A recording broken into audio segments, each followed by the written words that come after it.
ਖਾਸ ਰੂਪ। ਗੁਰੂ ਖਾਲਸਾ ਸਾਧ ਸੰਗਤ ਜੀਓ, ਵਾਹਿਗੁਰੂ ਜੀ ਕਾ ਖਾਲਸਾ, ਵਾਹਿਗੁਰੂ ਜੀ ਕੀ ਫਤਿਹ।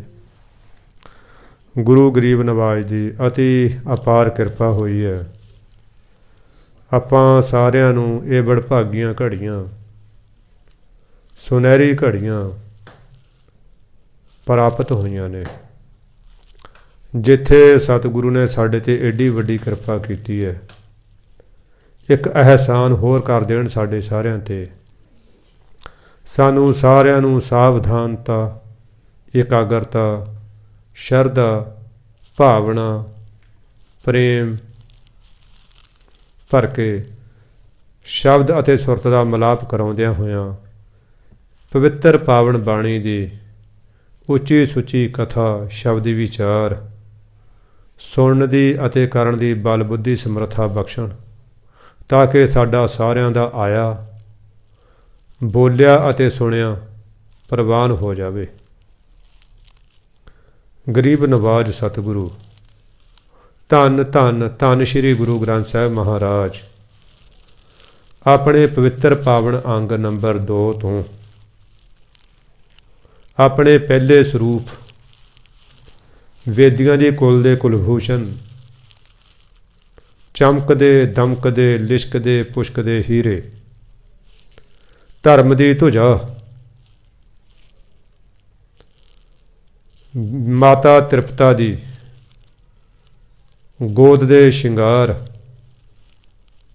ਬੇਬੇ ਨਾਨਕੀ ਦੇ ਲਾਡਲੇ ਵੀਰ, ਧੰਨ ਧੰਨ ਮਹਿਤਾ ਕਲਿਆਣ ਦਾਸ ਪਿਤਾ ਜੀ ਦੇ ਲਾਡਲੇ ਫਰਜ਼ੰਦ, ਬੇਅੰਤ ਸਿੱਖਾਂ ਸੇਵਕਾਂ ਦੇ ਪ੍ਰਾਣ ਆਧਾਰੇ, ਕਲਯੁਗ ਦੇ ਜਹਾਜ਼, ਹਨੇਰੇ ਕੁੱਪ ਦੇ ਮਹਾਂ ਚਾਨਣ, ਧੰਨ ਧੰਨ ਧੰਨ ਸ਼੍ਰੀ ਗੁਰੂ ਨਾਨਕ ਦੇਵ ਮਹਾਰਾਜ ਆਪਣੀ ਮਹਾ ਮੁਬਾਰਕ ਅਤੇ ਸੱਚੀ ਸੁੱਚੀ ਸੁਰੀਲੀ ਰਸੀਲੀ ਮਹਾ ਮਿਠੜੀ ਰਸਨਾ ਦੇ ਦੁਆਰਾ ਆਪਣੇ ਪਵਿੱਤਰ ਪਾਵਨ ਅੰਗ ਨੰਬਰ 2 ਤੋਂ ਆਪਣੀ ਪਵਿੱਤਰ ਪਾਵਨ ਬਾਣੀ ਸ਼੍ਰੀ ਜਪਜੀ ਸਾਹਿਬ ਦੀ 5ਵੀਂ ਪੌੜੀ ਦੀ ਅੱਜ ਕਥਾ ਵਾਰਤਾ, ਸ਼ਬਦ ਵਿਚਾਰਾਂ ਕਰਵਾਉਣ ਦੀ ਕਿਰਪਾ ਕਰ ਰਹੇ ਨੇ। ਗਰੀਬ ਨਵਾਜ ਆਪਣੀ ਸੱਚੀ ਸੁੱਚੀ ਸੇਵਾ ਸਿਰ 'ਤੇ ਮਿਹਰ ਭਰੇ ਹੱਥ ਰੱਖ ਕੇ ਚੌਥੀ ਪੌੜੀ ਦੀ ਤੋਂ ਸ਼ੁਰੂ ਕਰਵਾ ਰਹੇ ਨੇ। ਗਰੀਬ ਨਵਾਜ ਸਿਰ 'ਤੇ ਮਿਹਰ ਭਰੇ ਹੱਥ ਰੱਖ ਕੇ ਆਪਣੀ ਇਹ ਪਵਿੱਤਰ ਪਾਵਨ ਸੇਵਾ ਆਪ ਹੀ ਕਰਵਾ ਲੈਣ। ਸਾਧ ਸੰਗਤ ਜੀ, ਇਸ ਪੌੜੀ ਰਾਹੀਂ ਸਤਿਗੁਰੂ ਦੱਸ ਰਹੇ ਨੇ। ਆਓ ਪਹਿਲਾਂ ਆਪਾਂ ਪਾਠ ਕਰੀਏ। ਸਾਚਾ ਸਾਹਿਬ ਸਾਚ ਨਾਏ, ਭਾਖਿਆ ਭਾਉ ਅਪਾਰ, ਆਖੈ ਮੰਗੈ ਦੇਹ ਦੇਹ, ਦਾਤ ਕਰੇ ਦਾਤਾਰ। ਆਮ ਕਰਕੇ ਨਾ ਬਹੁਤ ਸਾਰੇ ਪਾਠੀ ਇਹਨੂੰ ਦਤਾਰ ਪੜ੍ਹਦੇ ਨੇ। ਦਤਾਰ ਨਹੀਂ, ਅਸਲੀ ਸ਼ਬਦ ਆ ਦਾਤ ਆ। ਦੱਦੇ ਨੂੰ ਕੰਨਾ ਲੱਗਿਆ ਉਹ ਬੋਲਣਾ ਦਾਤਾਰ। ਔਰ ਤਾਂ ਤੋਲ ਤਕਾਂਤ ਮਿਲਾਉਣ ਵਾਸਤੇ ਪਛੇਤਰ ਲਾਇਆ ਮਹਾਰਾਜ ਨੇ। ਹੁਣ ਇਹਦਾ ਉਚਾਰਨ ਕਰਨਾ ਪਏ ਦਾਤਾਰ। ਆਖੈ ਕਿਉਂਕਿ ਬਹੁਵਚਨ ਹੈ, ਮੰਗੈ ਇਹ ਵੀ ਬਹੁਵਚਨ ਹੈ। ਆਖੈ ਮੰਗੈ ਦੇਹ ਦੇਹ, ਦਾਤ ਕਰੇ ਦਾਤਾਰ। ਫੇਰ ਕੇ ਅੱਗੇ ਰੱਖੀਐ, ਜਿਤ ਦਿਸੈ ਦਰਬਾਰ। ਮੋਹੋਂ ਕੇ ਬੋਲਣ ਬੋਲੀਐ, ਜਿਤ ਸੁਣ ਧਰੇ ਪਿਆਰ। ਅੰਮ੍ਰਿਤ ਵੇਲਾ ਸੱਚ ਨਾਉ।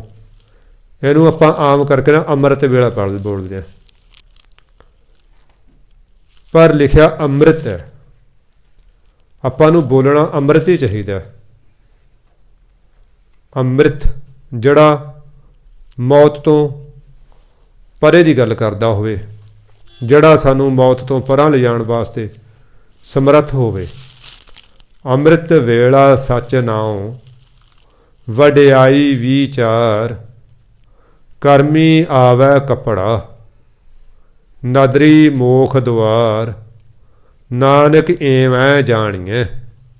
ਬਹੁਤ ਸਾਰੇ ਪਾਠੀ ਨੂੰ ਐਵੇਂ ਪੜ੍ਹਦੇ ਨੇ, ਨਾਨਕ ਐਵੇਂ ਜਾਣੀਐ। ਐਵੇਂ ਨਹੀਂ, ਉਹਦੇ ਆੜੇ ਨੂੰ ਦਲਾਵਾਂ ਨਹੀਂ ਹੈਗੀਆਂ, ਈੜੇ ਨੂੰ ਲਾਂ ਐਵੇਂ।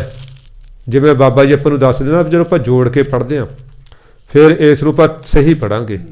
ਐਵੇਂ ਬਾਬੇ ਨੂੰ ਦਲਾਵੇਂ ਦੇ ਨਾਲ ਬਿੰਦੀ, ਭਾਵ ਇਸੇ ਤਰ੍ਹਾਂ, ਇਸ ਤਰ੍ਹਾਂ। ਐਵੇਂ ਦਾ ਮਤਲਬ ਜੇ ਆਪਾਂ ਐਵੇਂ ਪੜ੍ਹ ਦਾਂਗੇ, ਐਵੇਂ ਦਾ ਮਤਲਬ ਤਾਂ ਹੁੰਦਾ ਵੀ ਯਾਰ ਇਹ ਤਾਂ ਊਈ ਮੂਈ ਆ। ਐਵੇਂ ਐਵੇਂ ਮਤਲਬ ਇਸ ਤਰ੍ਹਾਂ ਅਰਥਾਂ ਦੇ ਅਨਰਥ ਹੋ ਜਾਂਦੇ ਨੇ ਸਾਡੇ ਥੋੜ੍ਹੇ ਜਿਹੇ ਗਲਤ ਉਚਾਰਨ ਨਾਲ। ਨਾਨਕ ਐਵੇਂ ਜਾਣੀਐ ਸਭ ਆਪੇ ਸਚਿਆਰ। ਚੌਥੀ ਪੌੜੀ ਹੈ ਜਪਜੀ ਸਾਹਿਬ ਦੀ। ਸਾਧ ਸੰਗਤ ਜੀ, ਪੰਥ ਦੇ ਵਿਦਵਾਨ ਕਹਿੰਦੇ ਨੇ ਧੰਨ ਸ਼੍ਰੀ ਗੁਰੂ ਗ੍ਰੰਥ ਸਾਹਿਬ ਮਹਾਰਾਜ ਜੀ ਦਾ ਨਿਚੋੜ ਹੈ ਜਪਜੀ ਸਾਹਿਬ।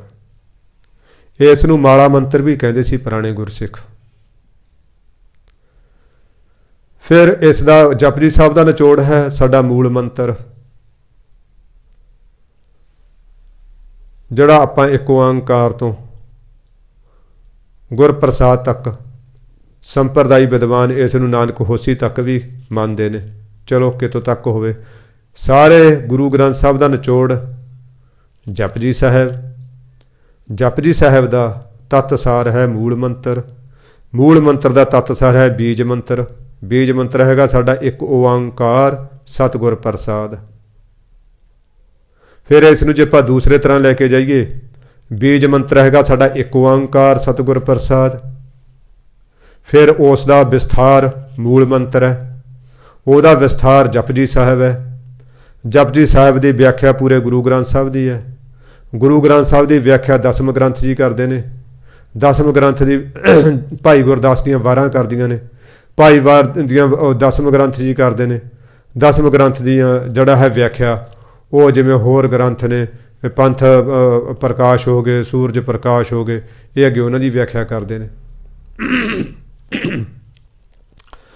ਹੁਣ ਗਰੀਬ ਨਵਾਜ ਸਤਿਗੁਰੂ ਇਸ ਪੌੜੀ ਰਾਹੀਂ ਦੱਸਦੇ ਨੇ ਸਾਚਾ ਸਾਹਿਬ ਸਾਚ ਨਾਏ, ਭਾਖਿਆ ਭਾਉ ਅਪਾਰ। ਸਾਚਾ ਹੁੰਦਾ ਸਾਧ ਸੰਗਤ ਜਿਹੜਾ ਹਮੇਸ਼ਾ ਰਹਿਣ ਵਾਲਾ ਹੋਵੇ। ਸਾਡਾ ਬਚਪਨ ਸੱਚਾ ਨਹੀਂ ਸੀ, ਬਚਪਨ ਚਲਿਆ ਗਿਆ, ਸਾਡੇ ਹੱਥੋਂ ਨਿਕਲ ਗਿਆ। ਫਿਰ ਸਾਡੀ ਜਵਾਨੀ ਵੀ ਸੱਚੀ ਨਹੀਂ ਸੀ, ਉਹ ਵੀ ਦਗੇਬਾਜ਼ ਸੀ, ਝੂਠੀ ਸੀ, ਉਹ ਵੀ ਸਾਡੇ ਹੱਥੋਂ ਨਿਕਲ ਗਈ। ਸਾਡਾ ਇਹ ਸਰੀਰ ਹੈ, ਇਹਨੇ ਵੀ ਇੱਕ ਦਿਨ ਸਾਡੇ ਹੱਥੋਂ ਨਿਕਲ ਜਾਣਾ। ਸਾਡਾ ਸਰੀਰ, ਸਾਡਾ ਇਹ ਸੰਸਾਰ 'ਤੇ ਰਹਿਣਾ ਸੱਚਾ ਨਹੀਂ। ਸੱਚੇ ਦਾ ਮਤਲਬ ਇਹ ਹੁੰਦਾ ਹੈ ਜਿਹੜਾ ਭੂਤ ਕਾਲ ਦੇ ਵਿੱਚ ਵੀ ਹੋਵੇ, ਵਰਤਮਾਨ ਦੇ ਵਿੱਚ ਵੀ ਹੋਵੇ, ਭਵਿੱਖ ਦੇ ਵਿੱਚ ਵੀ ਹੋਵੇ, ਜਿਸ ਉੱਤੇ ਸਮੇਂ ਦਾ ਕੋਈ ਅਸਰ ਨਾ ਹੋਵੇ।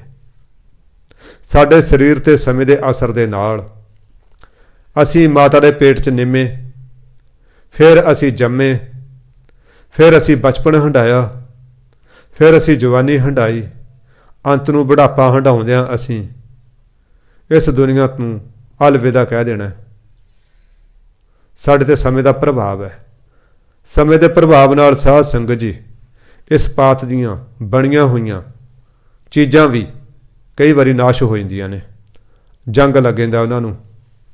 ਵੱਡੇ ਵੱਡੇ ਚੂਨੇ ਵਿੱਚ ਵਗਾਏ ਗੱਚ ਕਿਲੇ ਮਹਿਲ ਉਹ ਵੀ ਢਹਿ ਢੇਰੀ ਹੋ ਜਾਂਦੇ ਨੇ।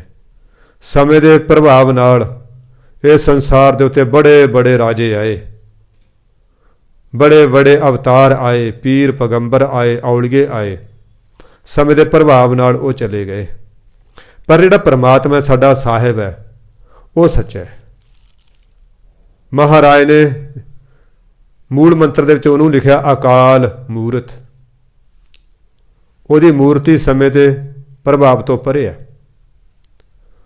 ਉਹ ਕੋਈ ਭੂਤ ਵਰਤਮਾਨ ਭਵਿੱਖ ਦੇ ਵਿੱਚ ਨਹੀਂ ਆਉਂਦਾ। ਉਹ ਜੁਗ ਜੁਗ ਇੱਕੋ ਵੇਸ ਦਾ ਧਾਰਨੀ ਹੈ। ਕਿਉਂਕਿ ਸਾਧ ਸੰਗਤ ਜੀ ਮਰਦਾ ਉਹ ਹੁੰਦਾ ਜਿਹਦਾ ਜਨਮ ਹੋਇਆ ਹੋਵੇ। ਅਕਾਲ ਪੁਰਖ ਦਾ ਜਨਮ ਹੀ ਨਹੀਂ ਹੋਇਆ। ਉਹ ਤਾਂ ਸਹਿਭੰਗ ਹੈ, ਉਹ ਤਾਂ ਆਪਣੇ ਆਪ ਤੋਂ ਹੈ। ਸਾਚ ਨਾ ਹੈ, ਉਹਦਾ ਨਾਂ ਵੀ ਸੱਚਾ ਹੈ। ਇਸ ਕਰਕੇ ਉਹਨੂੰ ਕਿਹਾ ਸਤਨਾਮ। ਕਈ ਵਿਦਵਾਨਾਂ ਨੇ ਇਹਦੇ ਅਰਥ ਕੀਤੇ ਨੇ ਸਾਚ ਨਾਏ ਦੇ ਵੀ ਸਾਚ ਨਿਆਏ, ਵੀ ਉਹਦਾ ਨਿਆਂ ਸੱਚਾ ਹੈ। ਇਹ ਵੀ ਠੀਕ ਹੈ, ਪਰ ਇੱਥੇ ਜਿਹੜਾ ਢੁਕਦਾ ਉਹ ਹੈਗਾ ਸਾਚ ਨਾਏ, ਭਾਵ ਉਹਦਾ ਨਾਮ ਸੱਚਾ ਹੈ, ਉਹਦਾ ਨਾਮ ਹਮੇਸ਼ਾ ਰਹਿਣ ਵਾਲਾ ਹੈ। ਫਿਰ ਭਾਖਿਆ ਭਾਉ ਅਪਾਰ, ਜਿਹੜੀ ਉਹਦੀ ਬੋਲੀ ਹੈ ਉਹ ਬੇਅੰਤ ਮਿੱਠੀ ਆ। ਭਾਖਿਆ ਭਾਸ਼ਾ, ਆਪਾਂ ਪੰਜਾਬੀ 'ਚ ਭਾਸ਼ਾ ਕਹਿੰਦੇ ਹਾਂ, ਹਿੰਦੀ ਵਾਲੇ ਭਾਖਾ ਕਹਿੰਦੇ ਨੇ। ਬੋਲ, ਬੋਲੀ, ਉਹਦੀ ਭਾਸ਼ਾ ਬਹੁਤ ਮਿੱਠੀ ਹੈ। ਸਤਿਗੁਰੂ ਨੇ ਲਿਖਿਆ ਹੈ, ਮਿੱਠ ਬੋਲੜਾ ਜੀ ਹਰ ਸੱਜਣ ਸੁਆਮੀ ਮੋਰਾ। ਫਿਰ ਅੱਗੇ ਵੀ ਲਿਖਿਆ, ਕੌੜਾ ਬੋਲ ਨਾ ਜਾਣੈ ਪੂਰਨ ਭਗਵਾਨ ਹੈ, ਔਗਣ ਕੋ ਨਾ ਚਿਤਾਰੇ। ਕਹਿੰਦੇ ਕਿਸੇ ਨੂੰ ਕਹਿੰਦੇ ਵੀ ਪਰਮਾਤਮਾ ਨੂੰ ਇੱਕ ਕੰਮ ਨਹੀਂ ਕਰਨਾ ਆਉਂਦਾ। ਕਹਿੰਦੇ ਪਰਮਾਤਮਾ ਨੂੰ ਤਾਂ ਸਾਰੇ ਕੰਮ ਆਉਂਦੇ ਨੇ, ਉਹ ਕਿਹੜਾ ਕੰਮ ਹੈ ਜਿਹੜਾ ਉਹਨੂੰ ਕਰਨਾ ਨਹੀਂ ਆਉਂਦਾ? ਕਹਿੰਦੇ ਉਹਨੂੰ ਕੌੜਾ ਬੋਲ ਨਹੀਂ ਆਉਂਦਾ। ਉਹ ਮਹਾਰਾਜ ਕਹਿੰਦੇ ਹਾਂ ਸੰਭੜ ਥੱਕੀ ਜੀ, ਉਹ ਕਦੇ ਨਾ ਬੋਲਿਆ ਕੌੜਾ। ਮੈਂ ਕਹਿੰਦੇ ਭਾਲ ਭਾਲ ਕੇ ਕਿਤੇ ਵੇਦਾਂ ਗ੍ਰੰਥਾਂ ਨੂੰ ਹੋਰ ਨੂੰ, ਕਿ ਜੇ ਕਿਤੇ ਕਿਸੇ ਵੇਲੇ ਕਿਸੇ ਨੂੰ ਕੌੜਾ ਬੋਲਿਆ ਹੋਵੇ। ਸਾਧ ਸੰਗਤ ਜੀ, ਜਿਹਦੇ ਅੰਦਰ ਕੁੜੱਤਣ ਨਾ ਹੋਵੇ ਉਹ ਕੌੜਾ ਕਿਵੇਂ ਬੋਲੇਗਾ? ਭਾਈ ਗੁਰਦਾਸ ਜੀ ਨੇ ਆਪਣੀਆਂ ਵਾਰਾਂ ਦੇ ਵਿੱਚ ਲਿਖਿਆ, ਭਗਵਾਨ ਕ੍ਰਿਸ਼ਨ ਹਸਤਨਾਪੁਰ ਆਏ ਨੇ ਦੁਰਯੋਧਨ ਕੋਲ ਪਾਂਡਵਾਂ ਦੇ ਨਾਲ ਸਮਝੌਤਾ ਕਰਵਾਉਣ ਵਾਸਤੇ ਕਿ ਇਹਨਾਂ ਦਾ ਝਗੜਾ ਨਾ ਵਧੇ ਅੱਗੇ। ਹੁਣ ਦੁਰਯੋਧਨ ਦੇ ਮਨ ਦੇ ਵਿੱਚ ਹੰਕਾਰ ਸੀ, ਹਉਮੈ ਸੀ। ਮੇਰੇ ਕੋਲੇ ਹਾਥੀ ਨੇ, ਮੇਰੇ ਕੋਲੇ ਘੋੜੇ ਨੇ, ਮੇਰੇ ਕੋਲੇ ਫੌਜਾਂ ਬਹੁਤ ਵੱਡੀਆਂ ਨੇ, ਮੇਰੇ ਕੋਲੇ ਕਿਲੇ ਨੇ, ਮਹਿਲ ਨੇ, ਮੈਂ ਰਾਜਾ। ਹਉਮੈ ਸੀ। ਉਧਰ ਜਿਹੜਾ ਉਹਦਾ ਮੰਤਰੀ ਸੀ, ਵੇਦ ਵਿਆਸ ਦਾ ਬੇਟਾ, ਦਾਸੀ ਦੇ ਉਧਰ ਤੋਂ ਪੈਦਾ ਹੋਇਆ ਵਿਦਰ, ਉਹ ਦੁਰਯੋਧਨ ਦਾ ਮੰਤਰੀ ਸੀ। ਪਰ ਉਹ ਭਗਵਾਨ ਕ੍ਰਿਸ਼ਨ ਦਾ ਬੜਾ ਭਗਤ ਸੀ, ਬਹੁਤ ਹੀ ਪ੍ਰੇਮਾ ਭਗਤੀ ਰੱਖਦਾ ਸੀ। ਜਦੋਂ ਉਹਨਾਂ ਨੂੰ ਪਤਾ ਲੱਗਿਆ ਕਿ ਵੀ ਫਲਾਣੀ ਤਰੀਕ ਨੂੰ ਫਲਾਣੇ ਦਿਨ ਭਗਵਾਨ ਕ੍ਰਿਸ਼ਨ ਨੇ ਹਸਤਨਾਪੁਰ ਪਧਾਰਨਾ, ਉਹ ਰੋਜ਼ ਜੋਦੜੀਆਂ ਕਰਦੇ ਨੇ, ਅਰਦਾਸਾਂ ਕਰਦੇ ਨੇ, ਹੇ ਭਗਵਾਨ ਜੀ, ਹੇ ਮਹਿਲਾਂ ਦੇ ਵਿੱਚ ਨਿਵਾਸ ਕਰਨ ਵਾਲੇ, ਕਿਤੇ ਸਾਡੇ ਗਰੀਬਾਂ ਦੀ ਕੱਖਾਂ ਦੀ ਕੁੱਲੀ ਨੂੰ ਵੀ ਭਾਗ ਲਾ ਦੀ, ਕਿਰਪਾ ਕਰੀ, ਦਇਆ ਕਰੀ ਸਾਡੇ ਗਰੀਬਾਂ ਤੇ, ਸਾਡੇ ਵੀ ਕੁੱਲੀ 'ਚ ਚਰਨ ਪਾ ਦੀ। ਉਹਨਾਂ ਦੀਆਂ ਪ੍ਰੇਮ ਭਰੀਆਂ ਬੇਨਤੀਆਂ ਨੂੰ ਸੁਣਦਿਆਂ ਹੋਇਆਂ ਭਗਵਾਨ ਕ੍ਰਿਸ਼ਨ ਆਏ, ਉਹਨਾਂ ਦੀ ਕੁੱਲੀ ਵਿੱਚ ਰਹੇ ਠਹਿਰੇ। ਆਪਾਂ ਨੇ ਬਾਬਾ ਜੀ ਤੋਂ ਬਹੁਤ ਵਾਰੀ ਸੁਣਿਆ ਕਿ ਅਲੂਣਾ ਸਾਗ ਖਾਧਾ, ਪਿਆਰ ਦੇ ਵਿੱਚ ਆ ਕੇ ਘਰ ਵਾਲੀ ਨੇ ਉਹਨਾਂ ਦੀ ਨੇ ਭਗਵਾਨ ਕ੍ਰਿਸ਼ਨ ਨੂੰ ਛਿੱਲੜਾਂ ਹੀ ਖਵਾਤੀਆਂ, ਕੇਲੇ ਪਰਾਂ ਸਿੱਟੀ ਗਈ, ਗੁੱਦੇ ਪਰਾਂ ਸਿੱਟੀ ਗਈ, ਛਿੱਲੜਾਂ ਖਵਾਤੀਆਂ। ਬੋਰੀ ਦੇ ਉੱਤੇ ਬੈਠ ਕੇ ਸਾਰੀ ਰਾਤ ਕੱਟੀ, ਕਿਉਂਕਿ ਗਰੀਬ ਸੀ ਬਹੁਤ। ਅੱਜ ਦੇ ਮੰਤਰੀਆਂ ਵਰਗੇ ਤਾਂ ਹੈ ਨਹੀਂ ਸੀ ਮੰਤਰੀ, ਉਹ ਧਰਮ ਦੀ ਕਮਾਈ ਕਰਨ ਵਾਲੇ ਸੀ। ਫਿਰ ਜਿਹੜਾ ਹੋਵੇ ਪਰਮਾਤਮਾ ਦਾ ਭਗਤ, ਉਹ ਤਾਂ ਸਬਰ ਸੰਤੋਖ ਦੇ ਵਿੱਚ ਰਹਿੰਦਾ, ਉਹ ਤਾਂ ਬੇਈਮਾਨੀ ਤੋਂ ਕਿਤੇ ਕੋਹਾਂ ਪਰੇ ਹੁੰਦਾ। ਅੱਜ ਤਾਂ ਕੋਈ ਛੋਟਾ ਮੋਟਾ ਮੁਲਾਜ਼ਮ ਹੋਵੇ, ਉਹ ਵੀ ਬੇਈਮਾਨੀ ਕਰਨ ਦੀ ਕੋਸ਼ਿਸ਼ ਕਰਦਾ, ਉਹ ਤਾਂ ਉਹਦਾ ਵਾਹ ਨਾ ਲੱਗੇ, ਉਹ ਗੱਲ ਵੱਖਰੀ ਹੈ। ਕੋਈ ਉਹ ਭਾਗਾਂ ਵਾਲਾ ਗੁਰੂ ਦਾ ਪਿਆਰਾ ਐਸਾ ਹੁੰਦਾ ਜਿਹੜਾ ਇਹਨਾਂ ਪਾਪਾਂ ਤੋਂ ਬਚ ਕੇ ਰਹਿੰਦਾ।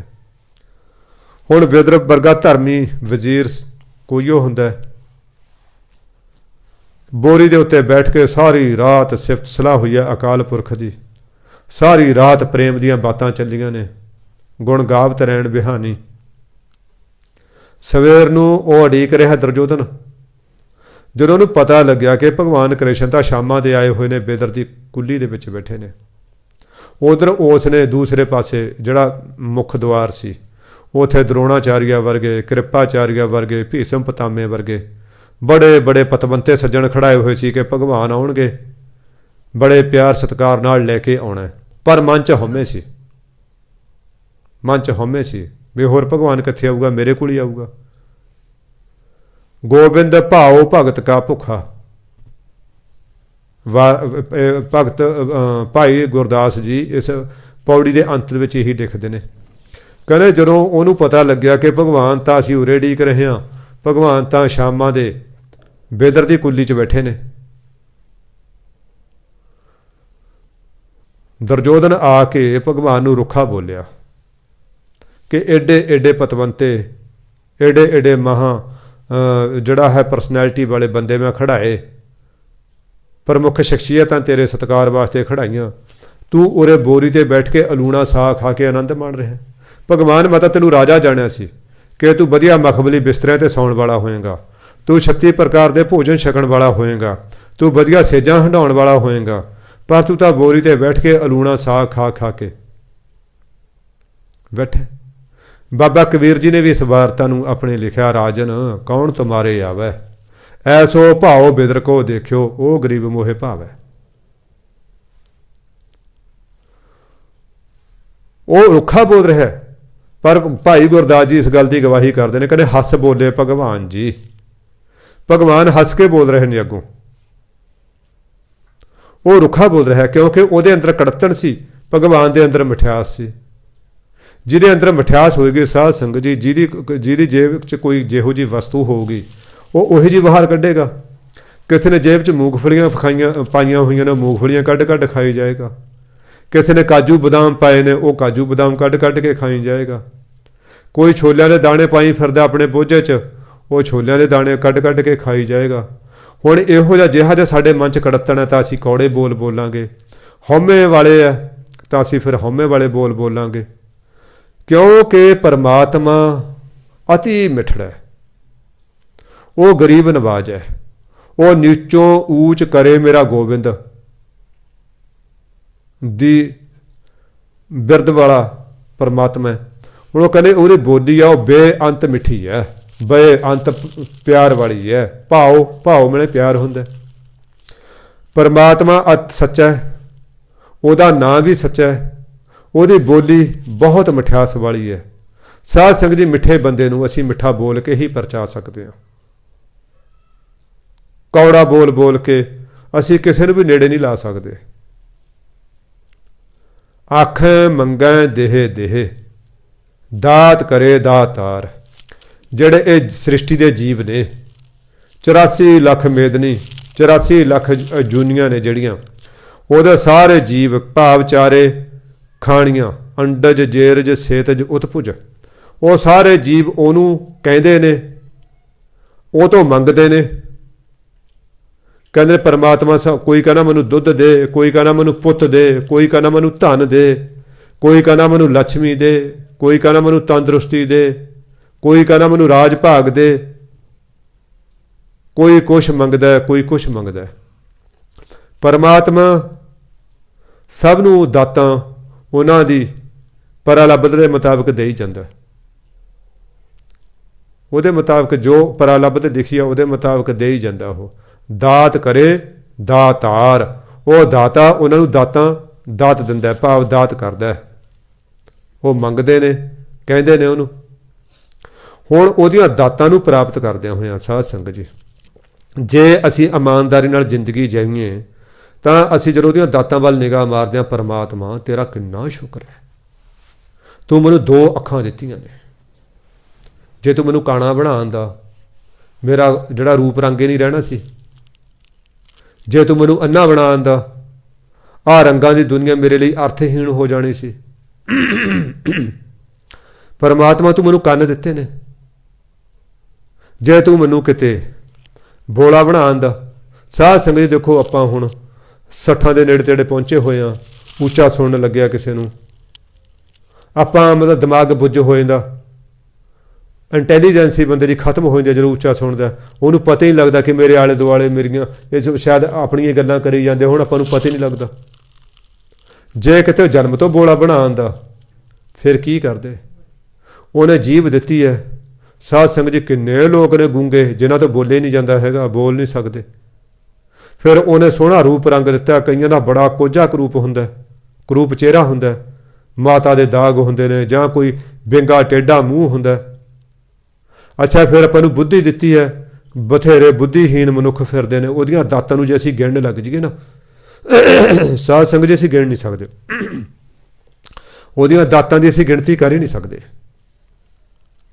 ਜਦੋਂ ਫਿਰ ਮੰਗਦੇ ਆ, ਉਹ ਤੋਂ ਹੋਰ ਵੀ ਮੰਗੀ ਜਾਂਦੇ ਆ। ਫਿਰ ਜਿਹੜੇ ਜਗਿਆਸੂ ਜੀਵ ਹੁੰਦੇ ਨੇ, ਉਹਦੇ ਅਹਿਸਾਨਾਂ ਨੂੰ ਜਾਣਦੇ ਨੇ। ਫਿਰ ਉਹਨਾਂ ਦੇ ਅੰਦਰ ਹੁੰਦਾ ਵੀ ਜਿਹੜਾ ਸਾਨੂੰ ਇੰਨੀਆਂ ਦਾਤਾਂ ਦੇ ਰਿਹਾ, ਘੱਟੋ ਘੱਟ ਅਸੀਂ ਉਹਦਾ ਸ਼ੁਕਰਾਨਾ ਤਾਂ ਕਰੀਏ, ਘੱਟੋ ਘੱਟ ਅਸੀਂ ਉਹਦਾ ਨਾਮ ਤਾਂ ਜਪੀਏ। ਫਿਰ ਉਹ ਪੁੱਛਦੇ ਨੇ ਗੁਰੂ ਨੂੰ ਕਿ ਫੇਰ ਕੇ ਅੱਗਾ ਰੱਖੀ ਹੈ, ਜਿਤ ਦੱਸਿਆ ਦਰਬਾਰ। ਪ੍ਰਸ਼ਨ ਕੀਤਾ, ਇਹ ਦਾਤਾਂ ਪ੍ਰਾਪਤ ਕਰਨ ਤੋਂ ਫੇਰ ਅਸੀਂ ਉਹਦੇ ਅੱਗੇ ਕੀ ਭੇਟਾ ਕਰੀਏ ਜਿਹਦੇ ਨਾਲ ਸਾਨੂੰ ਉਹਦੇ ਦਿਦਾਰੇ ਹੋ ਜਾਵਣ, ਜਿਹਦੇ ਨਾਲ ਉਹਦੇ ਪਾ ਕੇ ਦੀਦ ਪ੍ਰਾਪਤ ਹੋ ਜਾਣ। ਦੇਖੋ ਭਗਤ ਜੀ ਕਹਿੰਦੇ ਨੇ, ਕਹਿੰਦੇ ਉਹਦੇ ਦਿਦਾਰਿਆਂ ਦਾ ਕੋਈ ਮੋਲ ਨਹੀਂ ਹੈ, ਕੋਈ ਉਹਦੇ ਕੀਮਤ ਨਹੀਂ ਹੈ ਉਹਦੇ ਦਿਦਾਰਿਆਂ ਦੀ। ਸਾਧ ਸੰਗਤ ਜੀ ਜਿਨ੍ਹਾਂ ਨੇ ਉਹਦੇ ਦਿਦਾਰੇ ਕਰ ਲਏ ਨਾ, ਗੁਰੂ ਨਾਨਕ ਜਿਨ ਸੁਣਿਆ ਪੇਖਿਆ ਸੇ ਫਿਰ ਗਰਭਾਸ ਨਾ ਭਰਿਆ ਰੇ, ਉਹ ਮੁੜ ਕੇ 84 ਲੱਖ ਦੇ ਜੂਨ ਤੋਂ ਸਰਕਲ ਤੋਂ ਬਾਹਰ ਹੋ ਜਾਂਦਾ। ਜਿਹਨੇ ਪ੍ਰੇਮਾ ਭਗਤੀ ਕਰਕੇ ਪ੍ਰੇਮ ਦੇ ਵਿੱਚ ਭਿੱਜ ਕੇ ਉਹਦੇ ਦਿਦਾਰੇ ਕਰ ਲਏ ਨਾ, ਉਹ ਤਾਂ ਸਾਧ ਸੰਗਤ ਜੀ ਉਹਦਾ ਸਾਨੀਓ ਕੋਈ ਨਹੀਂ ਹੈ। ਉਹਦਾ ਤਾਂ ਦਿਦਾਰੇ ਅਸੀਂ ਵੀ ਕਰਦੇ ਹਾਂ, ਪਰ ਸ਼ਾਇਦ ਸਾਡੇ ਵਿੱਚ ਸ਼ਰਧਾ ਦੀ ਭਾਵਨਾ ਦੀ ਘਾਟ ਰਹਿ ਜਾਂਦੀ ਹੈ, ਵਿਸ਼ਵਾਸ ਭਰੋਸੇ ਦੀ ਘਾਟ ਰਹਿ ਜਾਂਦੀ ਹੈ। ਹੁਣ ਕਹਿੰਦੇ ਕੀ ਉਹਦੇ ਅੱਗੇ ਕੀ ਭੇਟਾ ਕੀਤਾ ਜਾਵੇ, ਕੀ ਰੱਖਿਆ ਜਾਵੇ। ਜਿਹੜੀ ਭੇਟਾ ਨੂੰ ਖੁਸ਼ ਹੋ ਕੇ, ਜਿਹੜੀ ਭੇਟਾ ਤੋਂ ਉਹ ਪ੍ਰਸੰਨ ਹੋ ਕੇ ਸਾਨੂੰ ਆਪਣੇ ਦਿਦਾਰੇ ਬਖਸ਼ ਦੇਵੇ। ਮੂੰਹੋਂ ਕੇ ਬੋਲਣ ਬੋਲੀਐ, ਆਪਾਂ ਇਹਨਾਂ ਨੂੰ ਆਪਾਂ ਮੂੰਹੋਂ ਬੋਲਦੇ ਹਾਂ, ਕਨੌੜੇ ਦੀ ਜਗ੍ਹਾ ਤੇ ਹੋੜਾ ਬੋਲ ਦਿੰਦੇ ਹਾਂ। ਕਨੌੜਾ ਲੱਗਿਆ ਹੋਇਆ ਨਾ ਮੂੰਹੋਂ, ਕਿਉਂਕਿ ਬੋਲਣਾ ਨਹੀਂ ਆਉਂਦਾ ਕਈ ਵਾਰੀ, ਪਰ ਜੇ ਅਸੀਂ ਅਭਿਆਸ ਕਰਾਂਗੇ ਫਿਰ ਸਾਨੂੰ ਬੋਲਣਾ ਆ ਜਾਏਗਾ। ਇਹਨੂੰ ਆਮ ਕਰਕੇ ਲਗਭਗ ਬਹੁਤ ਸਾਰੇ ਪਾਠੀ ਬੋਲਦੇ ਨੇ ਮੂੰਹੋਂ ਕੇ ਬੋਲਣ ਬੋਲੀਐ, ਮੂੰਹ ਨੇ ਮੂੰਹੋਂ ਕੇ ਬੋਲਣ ਬੋਲੀਐ, ਜਿਤ ਸੁਣ ਧਰੇ ਪਿਆਰ। ਮੂੰਹ ਤੋਂ ਕਿਹੜੇ ਬੋਲ ਬੋਲੀਏ, ਜਿਨ੍ਹਾਂ ਨੂੰ ਬੜੇ ਪਿਆਰ ਨਾਲ ਸੁਣੇ, ਬੜੇ ਪਿਆਰ ਦੇ ਵਿੱਚ ਆ ਕੇ, ਵਜਨ ਦੇ ਵਿੱਚ ਆ ਕੇ ਸੁਣੇ। ਬੱਚਾ ਤੋਤਲੀ ਆਵਾਜ਼ ਮਾਰਦਾ ਮਾਂ ਨੂੰ,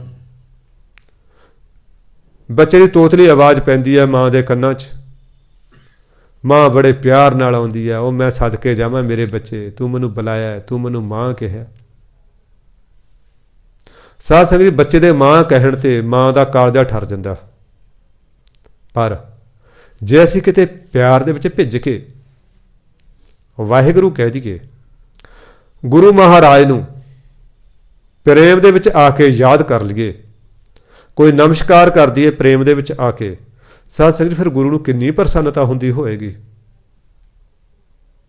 ਕਿਉਂਕਿ ਜਿੰਨੀਆਂ ਸਮਸਤ ਮਾਵਾਂ ਨੇ, ਜੇ ਸਾਰਿਆਂ ਦੇ ਹਿਰਦੇ ਦਾ, ਸਾਰਿਆਂ ਦੀ ਮਮਤਾ ਦਾ, ਸਾਰੀਆਂ ਮਾਵਾਂ ਦੇ ਪਿਆਰ ਦਾ ਜੋੜ ਕਰ ਦਈਏ ਨਾ, ਤਾਂ ਉਹ ਤੋਂ ਵੀ ਕਿਤੇ ਵੱਧ ਪਰਮਾਤਮਾ ਦੇ ਹਿਰਦੇ ਵਿੱਚ ਆਪਣੇ ਸਿੱਖ ਪ੍ਰਤੀ, ਆਪਣੇ ਭਗਤ ਪ੍ਰਤੀ ਪਿਆਰ ਹੈ। ਜਿਵੇਂ ਮਾਂ ਬੱਚੇ ਦਾ ਦੁੱਖ ਨਹੀਂ ਬਰਦਾਸ਼ਤ ਕਰ ਸਕਦੀ, ਗੁਰਬਾਣੀ ਦੇ ਵਿੱਚ ਸਤਿਗੁਰੂ ਨੇ ਕਹਿੰਦੇ ਨੇ ਦਾਸ ਕਾ ਦੁੱਖ ਨਾ ਖਾਵ ਸਕੈਂ। ਪਰਮਾਤਮਾ ਜੀ ਆਪਣੇ ਦਾਸ ਦਾ ਦੁੱਖ ਬਰਦਾਸ਼ਤ ਕਰ ਹੀ ਨਹੀਂ ਸਕਦੇ। ਬਾਬਾ ਨਾਮਦੇਵ ਨੂੰ ਪਰਮਾਤਮਾ ਨੇ ਕਿਹਾ ਸੀ ਨਾ, ਕਹੇ ਤਾਂ ਧਰਤ ਅਕੋਡੀ ਕਰੋ। ਨਾਮਦੇਵ ਤੈਨੂੰ ਇਹ ਜਿਹੜਾ ਹੈ ਰਾਜੇ ਨੇ ਇੰਨਾ ਤੰਗ ਕੀਤਾ, ਤੂੰ ਮਾੜਾ ਜਿਹਾ ਕਹਿ ਧਰਤੀ ਨੂੰ ਪੁੱਠੀ ਕਰ ਦਿਆਂ। ਬਾਬਾ ਨਾਮਦੇਵ ਜੀ ਨੇ ਸੋਚਿਆ, ਜੇ ਮੈਂ ਕਹਤਾ ਵੀ ਧਰਤੀ ਪੁੱਠੀ ਕਰ ਦੇ ਤਾਂ ਕਿੰਨੇ ਜੀਵ ਨੇ, ਸਾਰੇ ਇਹਨਾਂ ਦਾ ਨੁਕਸਾਨ ਹੋ ਜਾਏਗਾ। ਉਹ ਕਹਿੰਦੇ ਨਹੀਂ ਮਹਾਰਾਜ, ਨਾ ਇਹ ਨਹੀਂ, ਕਿਉਂਕਿ ਭਗਤਾਂ ਦਾ ਕੰਮ ਹੁੰਦਾ ਬੁਰੇ ਦਾ ਭਲਾ ਕਰਨਾ। ਆਪਾਂ ਹੁਣ ਤਾਂ ਸੁਣਿਆ ਸੀ ਬਾਬਾ ਜੀ ਤੋਂ, ਫਰੀਦਾ ਬੁਰੇ ਦਾ ਭਲਾ ਕਰ, ਗੁੱਸਾ ਮਨ ਨਾ ਹੰਢਾਏ। ਫਿਰ ਇਹਦਾ ਸਿੱਟਾ ਕੀ ਨਿਕਲੇਗਾ, ਦੇਹੀ ਰੋਗ ਨਾ ਲੱਗਈ, ਪੱਲਾ ਸਭ ਕੁਛ ਪਾਏ। ਕਹਿੰਦੇ ਉਹ ਮਹਾਰਾਜ ਜੀ ਕਹਿੰਦੇ ਵੀ ਹੁਣ ਮੂੰਹ ਤੋਂ ਕਿਹੜੇ ਬੋਲ ਬੋਲੀਏ। ਹੁਣ ਅੱਗੇ ਇਹਦਾ ਉੱਤਰ ਦਿੱਤਾ ਸਾਧ ਸੰਗਤ, ਦੋ ਪ੍ਰਸ਼ਨ ਕੀਤੇ ਨੇ। ਇੱਕ ਤਾਂ ਉਹਦੇ ਅੱਗੇ ਭੇਟਾ ਕੀ ਰੱਖੀਏ, ਦੂਜਾ ਬੋਲੀਏ ਕੀ ਉਹਦੇ ਅੱਗੇ, ਕਿਵੇਂ ਬੋਲੀਏ। ਸਾਧ ਸੰਗਤ ਜੀ ਬੋਲਣ ਦੇ ਨਾਲ ਸਾਡੇ ਸੰਬੰਧ ਕਾਇਮ ਹੁੰਦੇ ਨੇ। ਹੁਣ ਆਪਾਂ ਸਤਸੰਗੀ ਹਾਂ ਸਾਰੇ, ਆਪਾਂ ਕਈਆਂ ਨੂੰ ਰੋਜ਼ ਦੇਖਦੇ ਹਾਂ, ਪਰ ਸਾਡੀ ਬੋਲ ਬੁਲਾਰਾ ਨਹੀਂ ਹੈਗਾ। ਕਈਆਂ ਨਾਲ ਤਾਂ ਹਾਏ ਹੈਲੋ ਹੈਗੀ ਆ, ਕੋਈ ਬੱਚਾ ਵਿਸ਼ ਕਰਦਾ, ਸਤਿ ਸ੍ਰੀ ਅਕਾਲ ਬੁਲਾਉਂਦਾ, ਕਈਆਂ ਨਾਲ ਉਹ ਵੀ ਨਹੀਂ ਹੈਗੀ। ਆਪਾਂ ਆਉਂਦੇ ਹਾਂ ਸੁੰਨ ਬੱਟੇ ਬਣ ਕੇ, ਬਸ ਇਸ ਤਰ੍ਹਾਂ ਹੀ ਮੁੜ ਜਾਂਦੇ ਹਾਂ, ਮੱਥਾ ਟੇਕਿਆ ਮੁੜ ਜਾਂਦੇ ਹਾਂ। ਕਈ ਵਾਰ ਸੁੰਨ ਬੱਟੇ ਬਣ ਕੇ ਲੰਘ ਜਾਂਦੇ ਹਾਂ। ਉਹ ਜਿੰਨੀ ਦੇਰ ਆਪਾਂ ਕਿਸੇ ਨਾਲ ਨਹੀਂ ਬੋਲਦੇ, ਉਨੀ ਦੇਰ ਸਾਡਾ ਸੰਬੰਧ ਉਹਦੇ ਨਾਲ ਕਾਇਮ ਨਹੀਂ ਹੁੰਦਾ। ਘਰ 'ਚ ਸੱਸ ਨੂੰਹਾਂ ਨੇ, ਕਿਸੇ ਕਾਰਨ ਮੁੱਖਵਾਦ ਹੋ ਗਿਆ, ਘਰੇ ਆਇਆ ਮਹਿਮਾਨ ਅੰਦਾਜ਼ਾ ਲਾ ਲੈਂਦਾ ਕਿ ਇਹਨਾਂ ਦਾ ਜਿਹੜਾ ਆਪ 'ਚ ਬੋਲ ਨਹੀਂ ਹੈਗਾ, ਤਾਂ ਇਹਨਾਂ ਦੇ ਸੰਬੰਧ ਨਹੀਂ ਹੈਗੇ, ਆਪ 'ਚ ਸੰਬੰਧ ਟੁੱਟੇ ਹੋਏ ਨੇ। ਜੇ ਪੁੱਤਰ ਪਿਤਾ ਨੂੰ ਨਹੀਂ ਬੁਲਾ ਰਿਹਾ ਤਾਂ ਘਰੇ ਆਇਆ ਪ੍ਰਾਹੁਣਾ ਇਸ ਗੱਲ ਦਾ ਅੰਦਾਜ਼ਾ ਲਾ ਲੈਂਦਾ ਕਿ ਇਹ ਬਾਪ ਪੁੱਤ ਦੀ ਬਣਦੀ ਨਹੀਂ ਹੈ। ਪੁੱਤ ਮਾਂ ਨੂੰ ਨਹੀਂ ਬੁਲਾ ਰਿਹਾ ਤਾਂ ਇਹਦਾ ਮਤਲਬ ਹੁਣ ਮਾਂ ਨਾਲ ਕੋਈ ਸੰਬੰਧ ਨਹੀਂ ਹੈ। ਆਪਾਂ ਮੇਲੇ ਤੇ ਜਾਂਦੇ ਹਾਂ, ਗੁਰਦੁਆਰੇ ਸਾਹਿਬ ਦੇ ਵਿੱਚ ਜਾਂਦੇ ਹਾਂ, ਆਪਾਂ ਸਾਰਿਆਂ ਨੂੰ ਨਹੀਂ ਬੁਲਾਉਂਦੇ ਕਿਉਂਕਿ ਸਾਰਿਆਂ ਨਾਲ ਸਾਡੇ ਸੰਬੰਧ ਨਹੀਂ ਹੁੰਦੇ। ਬੋਲਣ ਦੇ ਨਾਲ ਹੀ ਸੰਬੰਧ ਬਣਦਾ, ਦੇਖਣ ਨਾਲ ਸੰਬੰਧ ਨਹੀਂ ਬਣਦਾ। ਹੁਣ ਆਪਾਂ ਗੁਰੂ ਨੂੰ ਰੋਜ਼ ਦੇਖਦੇ ਹਾਂ, ਇਕੱਲੇ ਦੇਖਣ ਨਾਲ ਗੁਰੂ ਨਾਲ ਸੰਬੰਧ ਨਹੀਂ ਬਣੇਗਾ। ਜਿੰਨੀ ਦੇਰ ਮਹਾਰਾਜ ਕੀ ਕਹਿੰਦੇ ਨੇ, ਫਿਰ ਕੀ ਬੋਲਣਾ, ਗੰਢ ਪ੍ਰੀਤੀ ਮਿੱਠੇ ਬੋਲ। ਜਿੰਨੀ ਦੇਰ ਪਿਆਰ ਦੇ ਵਿੱਚ ਆ ਕੇ ਮਿੱਠੇ ਬੋਲ ਨਹੀਂ ਬੋਲਦੇ, ਮਹਾਰਾਜ ਤੁਹਾਡਾ ਸ਼ੁਕਰਾਨਾ ਹੈ ਗਰੀਬ ਨਵਾਜ਼, ਤੁਹਾਡੀ ਕਿਰਪਾ ਹੋਈ ਹੈ ਸਤਿਗੁਰੂ, ਸਾਰੀ ਰਾਤ ਸੁੱਖਾਂ ਭਰੀ ਬਤੀਤ ਹੋਈ ਹੈ। ਕਿੰਨੇ ਲੋਕ ਨੇ ਦੇਖੋ ਦਿੱਲੀ ਧਰਨੇ ਤੇ ਗਏ ਨੇ ਵਿਚਾਰੇ, ਇੰਨੀ ਠੰਡ ਦੇ ਵਿੱਚ ਨੰਗੇ ਅਸਮਾਨ ਦੇ ਹੇਠਾਂ ਪਏ ਨੇ, ਠੰਡ ਦੇ ਵਿੱਚ ਪਏ ਨੇ। ਫਿਰ ਬਜ਼ੁਰਗ 80-80 ਸਾਲ ਦੀਆਂ ਮਾਤਾਵਾਂ ਉੱਥੇ, 80-80 ਸਾਲ ਦੇ 85-85 ਸਾਲ ਦੇ ਬਜ਼ੁਰਗ ਉੱਥੇ ਨੇ, ਜਿਨ੍ਹਾਂ ਨੂੰ ਤਾਂ ਘਰੇ ਰਜਾਈ 'ਚ ਵੀ ਠੰਡ ਨਹੀਂ ਉਤਰਦੀ ਹੈ। ਕਿੰਨੇ ਲੋਕ ਨੇ ਸੜਕਾਂ ਤੇ ਸੌਂ ਰਹੇ ਨੇ। ਮਹਾਰਾਜ ਤੇਰਾ ਕਿੰਨਾ ਸ਼ੁਕਰ ਹੈ, ਤੂੰ ਮੌਸਮ ਦੇ ਅਨੁਸਾਰ ਵਾਤਾ ਅਨੁਕੂਲ ਸਾਨੂੰ ਕੰਬਲ ਰਜਾਈਆਂ ਗੱਦੇ ਦਿੱਤੇ ਨੇ। ਠੰਡ ਹੈ, ਅਸੀਂ ਹੀਟਰ ਵੀ ਸਾਡੇ ਘਰ 'ਚ ਔਨ ਕਰ ਸਕਦੇ ਹਾਂ। ਮਹਾਰਾਜ ਤੂੰ ਸਾਡੇ ਘਰੇ ਇੰਨੀ ਕੁ ਵਿਭੂਤੀ ਦਿੱਤੀ ਹੋਈ ਹੈ, ਅਸੀਂ ਆਪਣੀ ਮਰਜ਼ੀ ਦਾ ਕਦੇ ਕੋਈ ਸਰੋਂ ਦਾ ਸਾਗ ਬਣਾ ਲਿਆ, ਕੋਈ ਮੱਕੀ ਦੇ ਪ੍ਰਸ਼ਾਦੇ ਬਣਾ ਲਏ, ਜਾਂ ਕੋਈ ਹੋਰ ਤਰ੍ਹਾਂ ਦਾ ਪਕਵਾਨ ਬਣਾ ਕੇ ਅਸੀਂ ਖਾ ਲਿਆ। ਤੇਰਾ ਸ਼ੁਕਰ ਹੈ ਮਹਾਰਾਜ। ਕਿੰਨੇ ਲੋਕ ਨੇ ਜਿਹੜੇ ਭੁੱਖੇ ਸੌਂਦੇ ਨੇ, ਕਿੰਨੇ ਲੋਕ ਨੇ ਸਾਧ ਸੰਗਤ ਜੀ, ਕਈ ਵਾਰੀ ਨਾ ਅੱਖਾਂ 'ਚੋਂ ਰੋਣ ਨਿਕਲ ਜਾਂਦਾ ਤੜਕੀ ਤੜਕੇ ਆਹ ਢੇਰ ਦੇ ਵਿੱਚ। ਮੈਂ ਕੱਲ੍ਹ ਗੁਰਦੁਆਰੇ ਸਾਹਿਬ ਜਾ ਰਿਹਾ ਸੀ, ਇੱਕ ਬੰਦੇ ਨੇ ਕੋਈ ਐਡਾ ਨਾ ਕੂੜੇ ਦਾ ਲਿਫਾਫਾ ਜਾਂ ਇੱਥੇ ਜਿੱਥੇ ਆਹ ਸਾਂਝੀ ਰਸੋਈ ਆ ਉਹ ਤੋਂ ਥੋੜ੍ਹਾ ਜਿਹਾ ਅੱਗੇ ਉੱਥੇ ਇਕੱਠਾ ਕਰਿਆ ਹੋਇਆ। ਪਤਾ ਨਹੀਂ ਮੈਨੂੰ, ਮੈਂ ਮੋਟਰਸਾਈਕਲ 'ਤੇ ਸੀ, ਇੰਨਾ ਧਿਆਨ ਤਾਂ ਮੈਂ ਕੀਤਾ ਨਹੀਂ ਹੈਗਾ। ਉਹ ਜਣੀ ਨਾ ਮਤਲਬ ਕੋਈ ਵਧੀਆ ਚੀਜ਼ ਨਹੀਂ ਸੀ ਉਹ ਲਿਫਾਫੇ 'ਚ, ਔਰ ਉਹ ਕੱਢ ਕੇ ਨਾ ਐਂ ਖਾ ਰਿਹਾ ਵਿਚਾਰਾ, ਪੈਰਾਂ ਭਾਰ ਬੈਠਾ। ਉਹ ਮੇਰੇ ਦਾਤਿਆ ਤੇਰੀ ਕਿੰਨੀ ਕਿਰਪਾ ਸਾਡੇ 'ਤੇ। ਅਸੀਂ ਅਹਿਸਾਨ ਫਰੋਸ਼ ਹਾਂ ਸਤਿਗੁਰੂ, ਤੇਰੇ ਕਰਜ਼ਦਾਰ ਹਾਂ, ਤੇਰੇ ਚੋਰ ਹਾਂ। ਕਿਉਂਕਿ ਮਹਾਰਾਜ ਕਹਿੰਦੇ ਸੇ ਤਸਕਰ ਜੋ ਨਾਮ ਨਾ ਲੇਵੈਂ, ਜਿਹੜੇ ਪਰਮਾਤਮਾ ਦੇ ਨਾਮ ਤੋਂ ਭੁੱਲੇ ਹੋਏ ਨੇ ਉਹ ਸਾਰੇ ਚੋਰ ਨੇ। ਉਹਨਾਂ ਦੇ ਵਿੱਚ ਮਹਾਰਾਜ ਮੈਂ ਪਹਿਲੀ ਕਤਾਰ 'ਚ, ਤੇਰੇ ਨਾਮ ਨੂੰ ਭੁੱਲਣ ਵਾਲਿਆਂ ਦੀ ਪਹਿਲੀ ਕਤਾਰ ਦਾ ਪਹਿਲਾ ਬੰਦਾ ਮੈਂ ਹਾਂ। ਤੂੰ ਫਿਰ ਵੀ ਮਨ ਭਾਉਂਦੇ ਖਾਣੇ, ਸਵਾਦੀ ਖਾਣੇ, ਤਿੰਨੋਂ ਟਾਈਮ ਭੋਜਨ, ਫਿਰ ਆ ਗਿੱਲੇ ਮੇਵੇ, ਸੁੱਕੇ ਮੇਵੇ, ਮਹਾਰਾਜ ਦੁੱਧ, ਅੰਮ੍ਰਿਤ, ਸ਼ਹਿਦ, ਹੋਰ ਪਤਾ ਨਹੀਂ ਕੀ ਪੰਜੀਰੀਆਂ ਪਿੰਨੀਆਂ ਤੂੰ ਸਾਨੂੰ ਬਖਸ਼ ਰਿਹਾ। ਉਹਦੀਆਂ ਦਾਤਾਂ ਦੀ ਜਦੋਂ ਅਸੀਂ ਵਿਚਾਰ ਕਰਾਂਗੇ, ਉਹਦੀਆਂ ਦਾਤਾਂ ਵੱਲ ਧਿਆਨ ਕਰਾਂਗੇ, ਫਿਰ ਸਾਧ ਸੰਗਤ ਜੀ ਕੀ ਹੋਏਗਾ, ਸਾਡੇ ਅੰਦਰ ਉਹਦੇ ਪ੍ਰਤੀ ਪਿਆਰ ਆਏਗਾ, ਸਾਡੀ ਹਉਮੈ ਖਤਮ ਹੋਏਗੀ। ਅੱਗੇ ਜਵਾਬ ਦੇ ਰਹੇ ਨੇ ਸਤਿਗੁਰੂ, ਅੰਮ੍ਰਿਤ ਵੇਲਾ ਸੱਚ ਨਾਉ। ਫਿਰ ਅੰਮ੍ਰਿਤ ਵੇਲਾ ਹੋਵੇ। ਸਾਧ ਸੰਗਤ ਜੀ ਬੇਸ਼ੱਕ ਖੰਡ ਕਿਸੇ ਵੀ ਚੀਜ਼ 'ਚ ਪਾ ਦਈਏ ਉਹਨੂੰ ਮਿੱਠਾ ਬਣਾਉਂਦੀ ਹੈ। ਕੁਨੀਨ ਦੀ ਗੋਲੀ ਕਿੰਨੀ ਕੌੜੀ ਹੁੰਦੀ ਹੈ, ਉਹਨੂੰ ਸ਼ੂਗਰ ਕੋਟਡ ਕਰ ਦਿੱਤਾ ਜਾਂਦਾ, ਮਿੱਠੀ ਹੋ ਜਾਂਦੀ ਹੈ।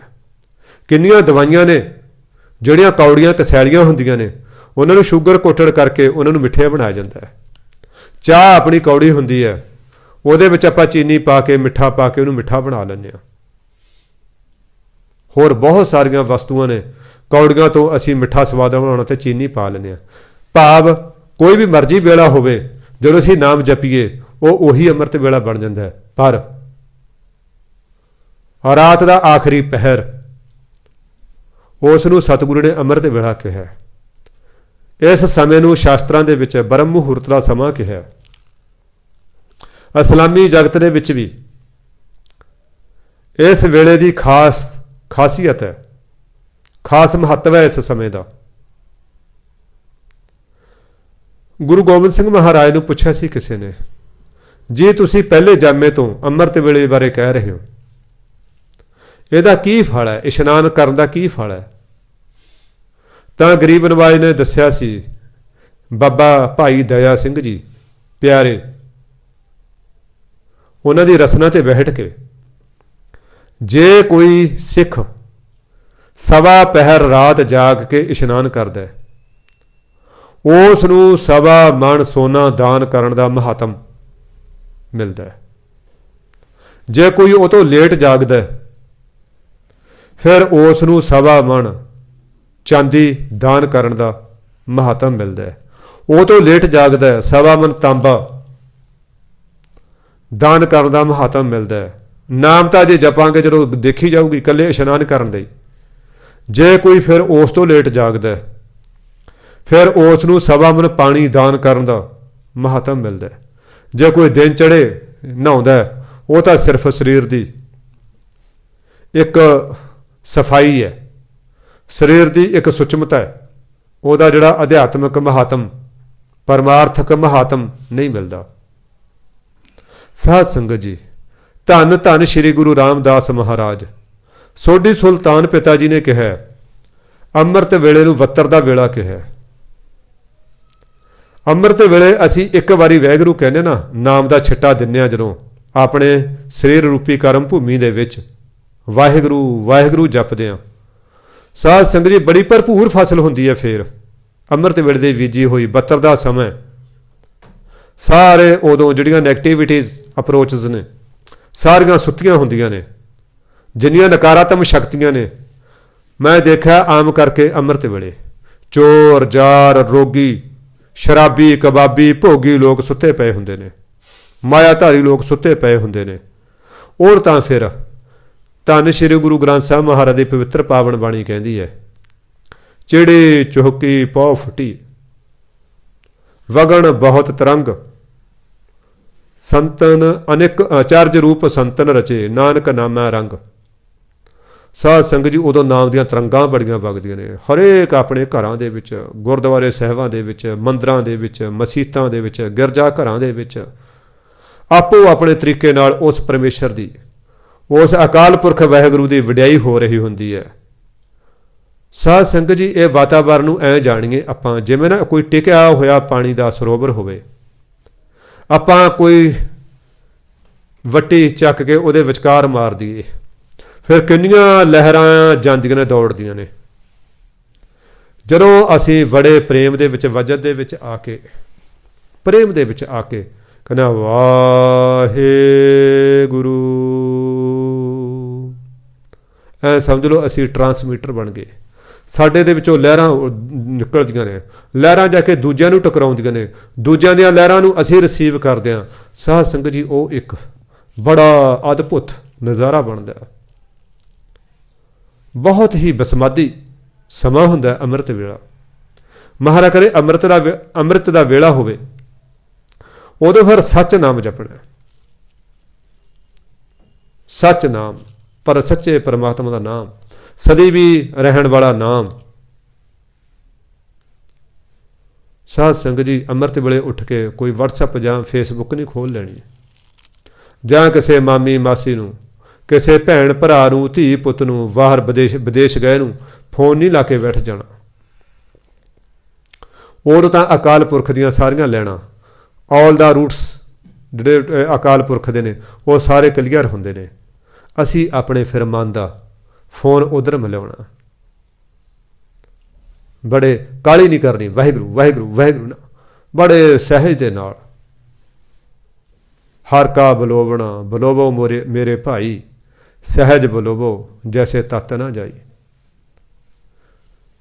ਪਹਿਲਾਂ ਅਸੀਂ ਰਸਨਾ ਨਾਲੇ ਸ਼ੁਰੂ ਕਰਦੇ ਹਾਂ, ਵਾਹਿਗੁਰੂ। ਚਲੋ ਪੋ ਜੀ, ਰਸਨਾ ਕਰੀਏ ਪਵਿੱਤਰ ਆਪਾਂ ਵੀ। ਵਾਹਿਗੁਰੂ ਵਾਹਿਗੁਰੂ ਵਾਹਿਗੁਰੂ। ਬੜੀ ਜਿਹੜੀ ਝੀਣੀ ਬਾਣ ਦੇ ਵਿੱਚ, ਮਿੱਠੀ ਬੋਲੀ ਦੇ ਵਿੱਚ, ਗੰਢ ਪ੍ਰੀਤੀ ਮਿੱਠੇ ਬੋਲ, ਸਤਿਗੁਰੂ ਦੇ ਚਰਨਾਂ 'ਚ ਉੱਠ ਕੇ ਬੇਨਤੀ ਕਰੀਏ, ਸਤਿਗੁਰੂ ਤੁਸੀਂ ਅੰਮ੍ਰਿਤ ਵੇਲੇ ਦੇ ਜਾਗਣੇ ਬਖਸ਼ੇ ਨੇ, ਕਿਰਪਾ ਕਰੋ ਮਹਾਰਾਜ, ਇਹ ਤ੍ਰੈ ਗੁਣੀ ਮਾਇਆ ਦੀ ਨੀਂਦ ਤੋਂ ਵੀ ਮੈਂ ਜਾਗ ਪਵਾਂ। ਇਹ ਅਵਿਦਿਆ, ਅਗਿਆਨਤਾ, ਗਾਫਲਤਾਈ ਦੀ ਨੀਂਦ ਤੋਂ ਵੀ ਮੈਂ ਜਾਗ ਪਵਾਂ ਸਤਿਗੁਰੂ।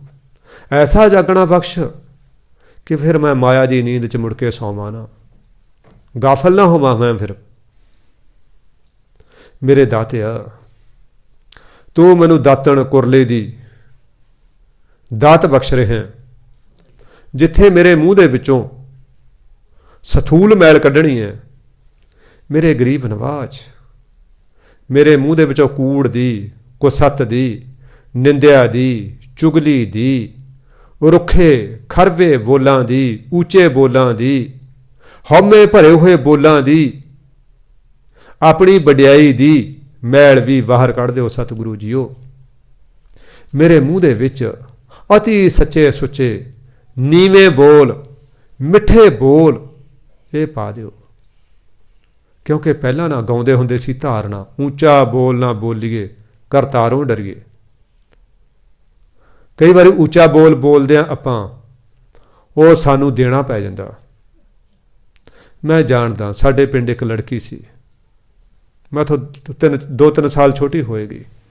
ਜਦੋਂ ਕਿਸੇ ਦਾ ਵਿਆਹ ਹੋਣਾ ਕੁੜੀ ਦਾ, ਉਹਨੇ ਹਰੇਕ ਦੇ ਘਰ ਵਾਲੇ ਨੂੰ ਕਹਿਣਾ ਕੀ ਹੈ ਇਹ ਘੁਮਿਆਰ ਜਾ, ਕਿਸੇ ਨੂੰ ਕਹਿਣਾ ਸੈਂਸੀ ਜਾ, ਕਿਸੇ ਨੂੰ ਕੁਛ, ਕਿਸੇ ਨੂੰ ਕੁਛ। ਉਹਨੇ ਐਦਾਂ ਦੇ ਮਤਲਬ ਜਿਹੜਾ ਹੈ ਵਿਅੰਗ ਕੱਸਣੇ। ਪਰ ਜਦੋਂ ਉਹਦਾ ਵਿਆਹ ਹੋਇਆ ਨਾ, ਉਹ ਮਤਲਬ 1.5 ਫੁੱਟ ਦੇ ਪੈਰ ਹੋਣਗੇ ਉਹਦੇ ਘਰ ਵਾਲੇ ਦੇ, ਐਡੇ ਐਡੇ ਗੋਡੇ, ਬਦ ਸ਼ਕਲ, ਫਿਰ ਰੋਵੇ। ਇਹਨੂੰ ਕਹਿੰਦੇ ਵੱਡਾ ਬੋਲ ਨਾ ਬੋਲੀਏ ਜਾਂ ਉੱਚਾ ਬੋਲ ਨਾ ਬੋਲੀਏ ਕਰਤਾਰੋਂ ਡਰੀਏ।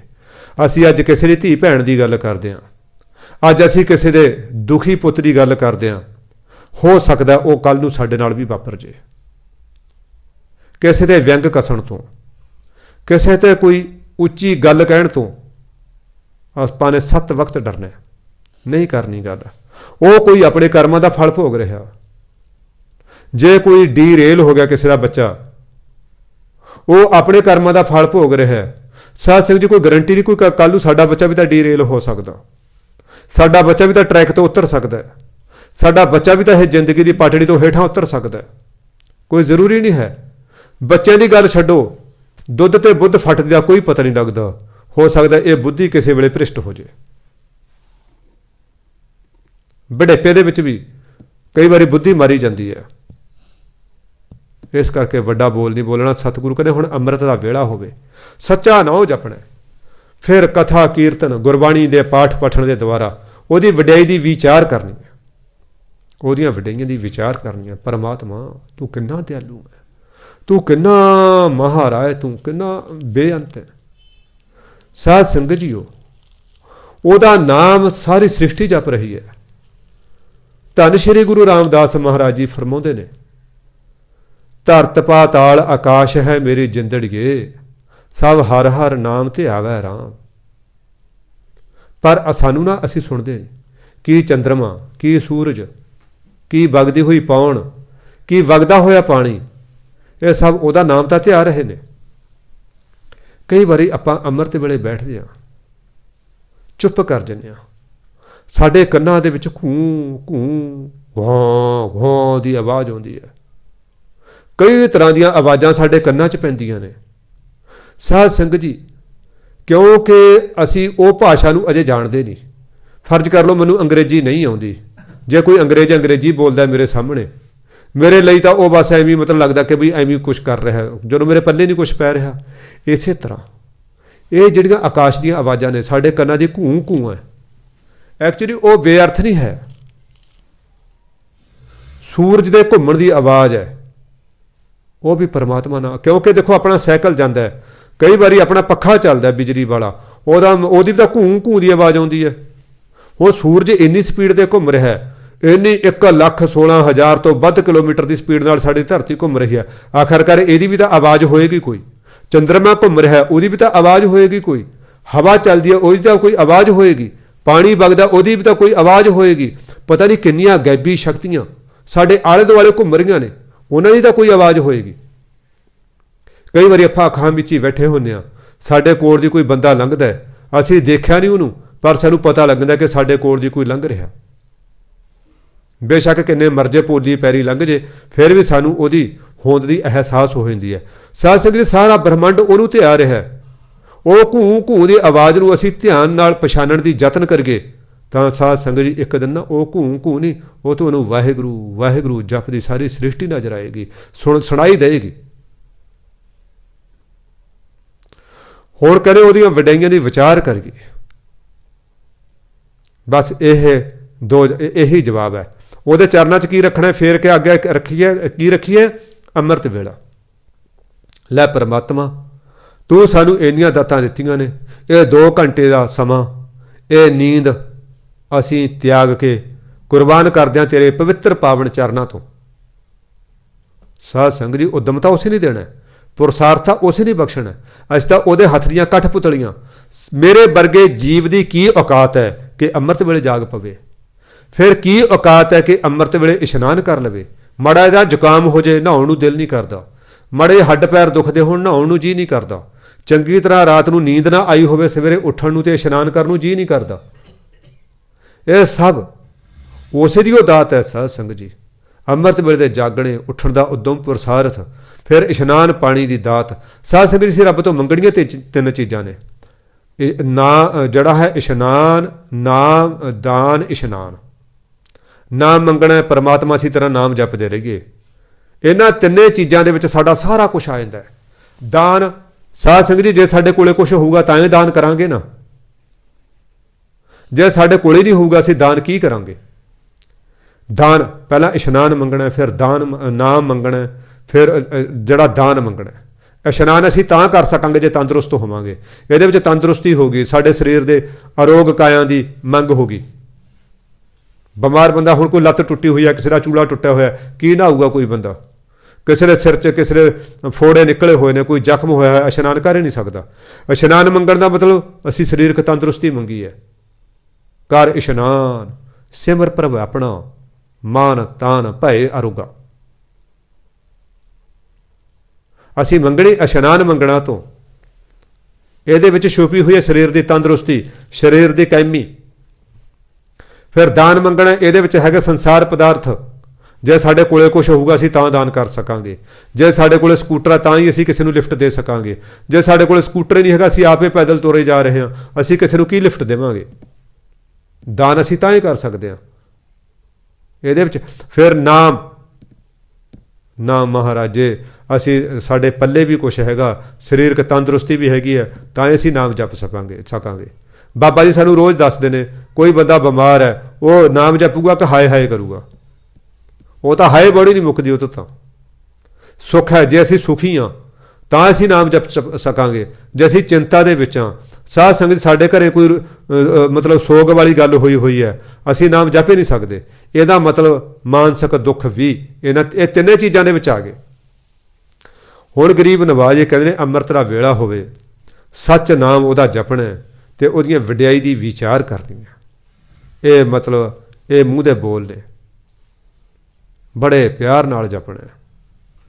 ਪਹਿਲਾਂ ਅਸੀਂ ਰਸਨਾ ਨਾਲੇ ਜਪਣਾ, ਫਿਰ ਹੌਲੀ ਹੌਲੀ ਸਾਡੀ ਅਵਸਥਾ ਉੱਚੀ ਹੁੰਦੀ ਜਾਏਗੀ, ਸਾਨੂੰ ਰਸ ਆਉਣਾ ਸ਼ੁਰੂ ਹੋ ਜਾਏਗਾ।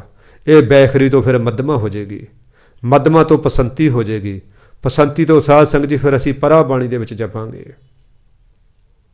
ਫਿਰ ਅਸੀਂ ਰੋਮ ਜਪਾਂਗੇ। ਹਰ ਰੋਮ ਦੇ ਨਾਲ ਜਪਦਿਆਂ ਹੋਇਆਂ ਸਾਡਾ ਇੱਕ ਵੀ ਸਵਾਸ ਖਾਲੀ ਨਹੀਂ ਜਾਏਗਾ। ਫਿਰ ਨਾਮ ਸਾਨੂੰ ਇੰਨਾ ਮਿੱਠਾ ਲੱਗਣ ਲੱਗ ਜਾਏਗਾ ਸਾਧ ਸੰਗਤ ਜੀ, ਆਰੇ ਦੇ ਦੰਦੇ ਉਸ ਮਠਿਆਸ ਨੂੰ ਘਟਾ ਨਹੀਂ ਸਕਣਗੇ। ਚਰਖੜੀ ਦੇ ਦੰਦੇ ਬੜੇ ਬੜੇ ਸਰੀਰ ਨੂੰ ਤੂੰਬਾ ਤਾਂ ਕਰ ਦੇਣਗੇ, ਪਰ ਉਹ ਮਠਿਆਸ ਨੂੰ ਘਟਾ ਨਹੀਂ ਸਕਣਗੇ। ਭਾਈ ਮਨੀ ਸਿੰਘ ਵਰਗੇ ਨਾਮ ਦੇ ਰਸੀਆਂ ਨੂੰ, ਦੇ ਸਰੀਰ ਨੂੰ ਟੋਟੇ ਤਾਂ ਕੋਈ ਕਰ ਸਕਦਾ ਹੈ, ਪਰ ਨਾਮ ਦੀ ਮਠਿਆਸ ਨੂੰ ਨਹੀਂ ਕੋਈ ਘਟਾ ਸਕਦਾ। ਖੋਪਰੀ ਤਾਂ ਕੋਈ ਲਾ ਸਕਦਾ ਹੈ, ਪਰ ਸਾਧ ਸੰਗਤ ਜੀ ਨਾਮ ਦੋ ਜਿਹੜੀ ਮਠਿਆਸ ਹੈ ਨਾ, ਉਹ ਬੰਦੇ ਨੂੰ ਮੁਸਕਰਾਹਟ ਬਖਸ਼ਦੀ ਹੈ, ਖੇੜਾ ਬਖਸ਼ਦੀ ਹੈ। ਖੋਪਰੀਆਂ ਲਹਾ ਕੇ ਵੀ ਹੱਸ ਰਹੇ ਨੇ, ਚਰਖੜੀਆਂ 'ਤੇ ਚੜ੍ਹ ਕੇ ਵੀ ਹੱਸ ਰਹੇ ਨੇ, ਦੇਗਾਂ ਦੇ ਵਿੱਚ ਉਬਾਲੇ ਖਾਂਦਿਆਂ ਹੋਏ ਵੀ ਹੱਸ ਰਹੇ ਨੇ, ਕਿਉਂਕਿ ਉਹਨਾਂ ਦੇ ਮੂੰਹ ਦੇ ਵਿੱਚ ਬੜਾ ਮਿੱਠਾ ਨਾਮ ਚੱਲ ਰਿਹਾ। ਨਾਮ ਉੱਤੋਂ ਕੌੜਾ ਹੈ, ਬਹੁਤ ਕੌੜਾ ਹੈ, ਫਿਰ ਅਲੂਣਾ, ਫਿਰ ਵਕ ਹੈ, ਫਿਰ ਫਿੱਕਾ ਹੈ। ਉਦੋਂ ਬਾਅਦ ਹਲਕੀ ਹਲਕੀ ਮਠਿਆਸ ਆਉਂਦੀ ਹੈ। ਜਿਉਂ ਉਹਦੇ ਵਿੱਚ ਬੰਦਾ ਡੂੰਘਾ ਉਤਰਦਾ ਜਾਏਗਾ ਸਾਧ ਸੰਗਤ ਜੀ, ਫਿਰ ਉਹ ਮਠਿਆਸ ਨੂੰ ਕੋਈ ਕੜੱਤਣ ਦੇ ਵਿੱਚ ਬਦਲ ਨਹੀਂ ਸਕਦਾ। ਕੋਈ ਕੜਤਣ ਦੇ ਵਿੱਚ ਕਿਸੇ ਦੀ ਹਿੰਮਤ ਨਹੀਂ ਕੋਈ ਬਦਲ ਲੂਗਾ ਉਸ ਨੂੰ। ਬਸ ਮਹਾਰਾਜ ਸਾਡੇ ਤੇ ਬਖਸ਼ਿਸ਼ਾਂ ਕਰਨ ਕਿ ਅਸੀਂ ਵੀ ਇਹਨਾਂ ਸਿੱਖਿਆਵਾਂ ਨੂੰ ਧਾਰਨ ਕਰ ਲਈਏ। ਕਰਮੀ ਆਵੈ ਕੱਪੜਾ, ਨਦਰੀ ਮੋਖ ਦੁਆਰ। ਕਰਮਾਂ ਦੇ ਨਾਲ, ਸਾਡੇ ਕੀਤੇ ਹੋਏ ਕਰਮਾਂ ਦੇ ਮੁਤਾਬਕ, ਜਾਂ ਇਹਨੂੰ ਕਹਿ ਲਈਏ ਭਾਗਾਂ ਦੇ ਨਾਲ ਸਾਨੂੰ ਸਰੀਰ ਰੂਪੀ ਕੱਪੜਾ ਮਿਲਦਾ, ਦੁੱਖ ਸੁੱਖ ਰੂਪੀ ਕੱਪੜੇ ਮਿਲਦੇ ਨੇ। ਆਪਾਂ ਪੜ੍ਹਦੇ ਹਾਂ ਨਾ ਗੁਰਬਾਣੀ ਦੇ ਵਿੱਚ, ਦੁੱਖ ਸੁੱਖ ਦੋਏਦਾਰ ਕੱਪੜੇ ਪਹਿਰਿਆ ਜਾਏ ਮਨੁੱਖ। ਸਰੀਰ ਨੂੰ ਵੀ ਕੱਪੜਾ ਕਿਹਾ ਮਹਾਰਾਜ ਨੇ।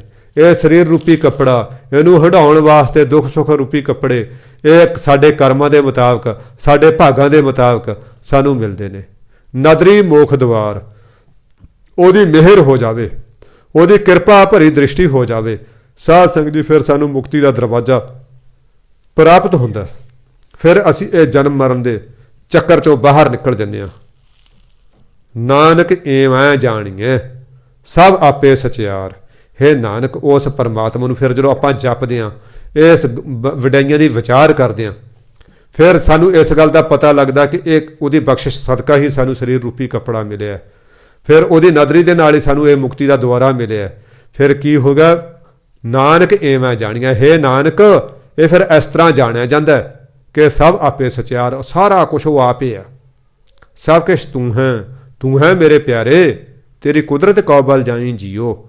ਮਹਾਰਾਜ, ਹਨੇਰਾ ਵੀ ਤੂੰ, ਚਾਨਣ ਵੀ ਤੂੰ, ਦੁੱਖ ਵੀ ਤੂੰ, ਸੁੱਖ ਵੀ ਤੂੰ, ਮਿੱਤਰ ਵੀ ਤੂੰ, ਦੁਸ਼ਮਣ ਵੀ ਤੂੰ, ਮੇਰੀ ਨਿੰਦਿਆ ਕਰਨ ਵਾਲਾ ਵੀ ਤੂੰ, ਮੇਰੀ ਵਡਿਆਈ ਕਰਨ ਵਾਲਾ ਵੀ ਤੂੰ, ਮਾਨ ਕਰਨ ਵਾਲਾ ਵੀ ਤੂੰ, ਅਪਮਾਨ ਕਰਨ ਵਾਲਾ ਵੀ ਤੂੰ। ਮਹਾਰਾਜ, ਭੁੱਖ ਦੇ ਵਿੱਚ ਵੀ ਤੂੰ, ਅਰਜੇਵੇਂ ਦੇ ਵਿੱਚ ਵੀ ਤੂੰ, ਬਿਮਾਰੀ ਦੇ ਵਿੱਚ ਵੀ ਤੂੰ, ਤੰਦਰੁਸਤੀ ਦੇ ਵਿੱਚ ਵੀ ਤੂੰ, ਗਰੀਬੀ ਦੇ ਵਿੱਚ ਵੀ ਤੂੰ, ਅਮੀਰੀ ਦੇ ਵਿੱਚ ਵੀ ਤੂੰ, ਜਨਮ ਦੇ ਵਿੱਚ ਵੀ ਤੂੰ, ਮੌਤ ਦੇ ਵਿੱਚ ਵੀ ਤੂੰ, ਰਾਤ ਦੇ ਵਿੱਚ ਵੀ ਤੂੰ।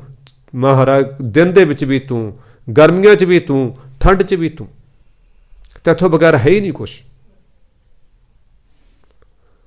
ਮਾਂ ਬਾਪ ਦੇ ਰੂਪ ਵਿੱਚ ਪਰਮਾਤਮਾ ਤੂੰ ਮੈਨੂੰ ਪਾਲਿਆ। ਭੈਣ ਭਾਈਆਂ ਦੇ ਰੂਪ ਦੇ ਵਿੱਚ ਮਹਾਰਾਜ ਮੈਂ ਆਪਣਾ ਬਚਪਨ ਗੁਜ਼ਾਰਿਆ, ਬੜਾ ਪਿਆਰ ਮਾਣਿਆ ਭਾਈਆਂ ਭੈਣਾਂ ਦਾ। ਜਵਾਨੀ ਚੜ੍ਹ ਗਿਆ, ਵਿਆਹ ਹੋਇਆ, ਫਿਰ ਜੀਵਨ ਸਾਥੀ ਦੇ ਰੂਪ ਦੇ ਵਿੱਚ, ਬੱਚਿਆਂ ਦੇ ਰੂਪ ਦੇ ਵਿੱਚ ਮਹਾਰਾਜ ਤੂੰ ਮੇਰਾ ਫੇਰ ਸਾਥ ਨਿਭਾ ਰਿਹਾ। ਬੁਢਾਪਾ ਆਇਆ, ਮੁਖ ਅਪਿਆਓ ਬੈਠ ਕਉ ਦੈਣ ਦਾ ਪ੍ਰਬੰਧ ਸਤਿਗੁਰੂ ਤੂੰ ਕੀਤਾ। ਤੇਰੇ ਇੰਤਜ਼ਾਮ ਬੜੇ ਪੁਖਤਾ ਨੇ, ਤੇਰਾ ਇੰਤਜ਼ਾਮ ਬੜਾ ਕਮਾਲ ਦਾ, ਬਹੁਤ ਕਮਾਲ ਦਾ ਉਹਦਾ ਇੰਤਜ਼ਾਮ ਹੈ। ਪਰ ਅਸੀਂ ਉਧਰ ਤਾਂ ਦੇਖਦੇ ਨਹੀਂ, ਅਸੀਂ ਸੰਸਾਰ ਵੱਲ ਦੇਖੀ ਜਾਂਦੇ ਹਾਂ। ਮੇਰਾ ਪੁੱਤ ਨਹੀਂ ਆਖੇ ਲੱਗਦਾ, ਮੇਰੀ ਧੀ ਨਹੀਂ ਫੋਨ ਕਰਦੇ, ਅਸੀਂ ਉਧਰ ਚੱਕਰ 'ਚ ਪਈ ਜਾਂਦੇ ਹਾਂ, ਸ਼ਿਕਵੇ ਕਰੀ ਜਾਂਦੇ ਹਾਂ। ਸ਼ੁਕਰਾਨਾ ਉਹਦਾ ਕਰਦੇ ਨਹੀਂ ਹੈਗੇ। ਸ਼ਿਕਵੇ ਸ਼ਿਕਾਇਤਾਂ ਦੇ ਵਿੱਚ ਦੂਰੀ ਹੁੰਦੀ ਹੈ, ਸ਼ੁਕਰਾਨੇ ਦੇ ਵਿੱਚ ਨੇੜਤਾ ਹੁੰਦੀ ਹੈ। ਫਿਰ ਜੋ ਇਹ ਜਾਣ ਲਵਾਂਗੇ ਕਿ ਸਾਰੀਆਂ ਉਹ ਸਭ ਕੁਛ ਉਹ ਆਪੇ ਹੈ, ਫਿਰ ਸਾਧ ਸੰਗਤ ਦੀ ਗੱਲ ਬਣ ਜਾਣੀ ਹੈ। ਹੁਣ ਪੰਜਵੀਂ ਪੌੜੀ ਦੇ ਰਾਹੀਂ ਗਰੀਬ ਨਵਾਜ਼ ਫਰਮਾ ਰਹੇ ਨੇ, ਥਾਪਿਆ ਨਾ ਜਾਏ, ਕੀਤਾ ਨਾ ਹੋਏ, ਆਪੇ ਆਪ ਨਿਰੰਜਨ ਸੋਏ। ਸਾਧ ਸੰਗਤ ਜੀ, ਇਹਨੂੰ ਬਹੁਤ ਸਾਰੇ ਪਾਠੀ ਨਿਰੰਜਨ ਪੜ੍ਹਦੇ ਨੇ। ਨਿਰੰਜਨ ਨਹੀਂ ਹੈ, ਨਿਰੰਜਨ। ਇਹ ਦੋ ਸ਼ਬਦਾਂ 'ਚ ਜਦੋਂ ਇਸ ਨੂੰ ਸੰਧੀ ਛੇਦ ਕਰਦੇ ਆ ਨਾ, ਇਹ ਦੋ ਸ਼ਬਦਾਂ ਦਾ ਜੋੜ ਹੈ, ਨਿਰ ਅੰਜਨ, ਭਾਵ ਕਾਲਖ ਤੋਂ ਰਹਿਤ। ਜਿਹਦੇ ਕੋਈ ਮਾਇਆ ਦੀ ਕਾਲਖ ਨਾ ਹੋਵੇ, ਉਹਨੂੰ ਨਿਰੰਜਨ। ਥਾਪਿਆ ਨਾ ਜਾਏ, ਕੀਤਾ ਨਾ ਹੋਏ, ਆਪੇ ਆਪ ਨਿਰੰਜਨ ਸੋਏ। ਜਿਨ ਸੇਵਿਆ ਤਿਨ ਪਾਇਆ ਮਾਨ, ਨਾਨਕ ਗਾਵੀਆ ਗੁਣੀ ਨਿਧਾਨ। ਗਾਵੀਐ ਸੁਣੀਐ ਮਨ ਰਖੀਐ ਭਾਉ, ਦੁਖ ਪਰ ਹਰ ਸੁਖ ਘਰ ਲੈ ਜਾਏ। ਗੁਰਮੁਖ ਨਾਦੰ ਗੁਰਮੁਖ ਵੇਦੰ, ਗੁਰਮੁਖ ਰਹਿਆ ਸਮਾਈ। ਆਮ ਪਾਠੀ ਨੂੰ ਰਿਹਾ ਬੋਲਦੇ ਨੇ, ਗੁਰਮੁਖ ਰਿਹਾ ਸਮਾਈ। ਰਿਹਾ ਨਹੀਂ, ਰਹਿਆ। ਰਹਿਆ ਬੋਲਣਾ, ਕਿਉਂਕਿ ਰਿਹਾ ਤਾਂ ਹੁੰਦਾ ਜੇ ਰਾਰੇ ਨੂੰ ਸਿਹਾਰੀ ਹਾਹੇ ਨੂੰ ਕਰਨਾ ਹੁੰਦਾ। ਰਹਿਆ, ਗੁਰਮੁਖ ਰਹਿਆ ਸਮਾਈ। ਗੁਰ ਈਸਰ, ਇਹਨੂੰ ਈਸਰ ਵੀ ਪੜ੍ਹ ਸਕਦੇ ਆਪਾਂ, ਈਸ਼ਰ ਵੀ ਪੜ੍ਹ ਸਕਦੇ ਹਾਂ। ਅੱਜ ਦੀ ਬੋਲੀ 'ਚ ਈਸ਼ਰ ਹੈ, ਪੁਰਾਣੀ ਬੋਲੀ 'ਚ ਈਸਰ ਹੈ। ਗੁਰ ਈਸ਼ਰ, ਗੁਰ ਗੋਰਖ ਬਰਮਾ, ਗੁਰ ਪਾਰਵਤੀ ਮਾਈ। ਜੇ ਹਉ ਜਾਣਾ, ਹਉ ਹਮੇਸ਼ਾ ਬਿੰਦੀ ਲਾ ਕੇ ਬੋਲਣਾ। ਹਉ ਮਣੇ ਮੈਂ, ਉਹ ਤਾਂ ਇੱਕ ਦੋ ਥਾਵਾਂ 'ਤੇ ਹੈ। ਜਿੱਥੇ ਆਪਾਂ ਬਿਨਾਂ ਬਿੰਦੀ ਤੋਂ ਬੋਲਣਾ। ਹਾਓ ਉਹ ਹੁੰਦਾ ਵੀ ਹਾਂ ਤੁਸੀਂ ਹੋ, ਕਾਹੇ ਝਗਰਤ ਹੋ ਪਿਤਾ ਸੰਗ ਪੂਤ, ਉਹ ਆਪਣਾ ਉੱਥੇ ਬਿਨਾਂ ਬਿੰਦੀ ਤੋਂ ਹੈ। ਜੇ ਹਾਂ ਜਾਣਾ ਆਖਾਂ ਨਹੀਂ, ਆਖਾਂ ਇਹਨੂੰ ਆਖਾ ਨਹੀਂ ਆਖਾਂ।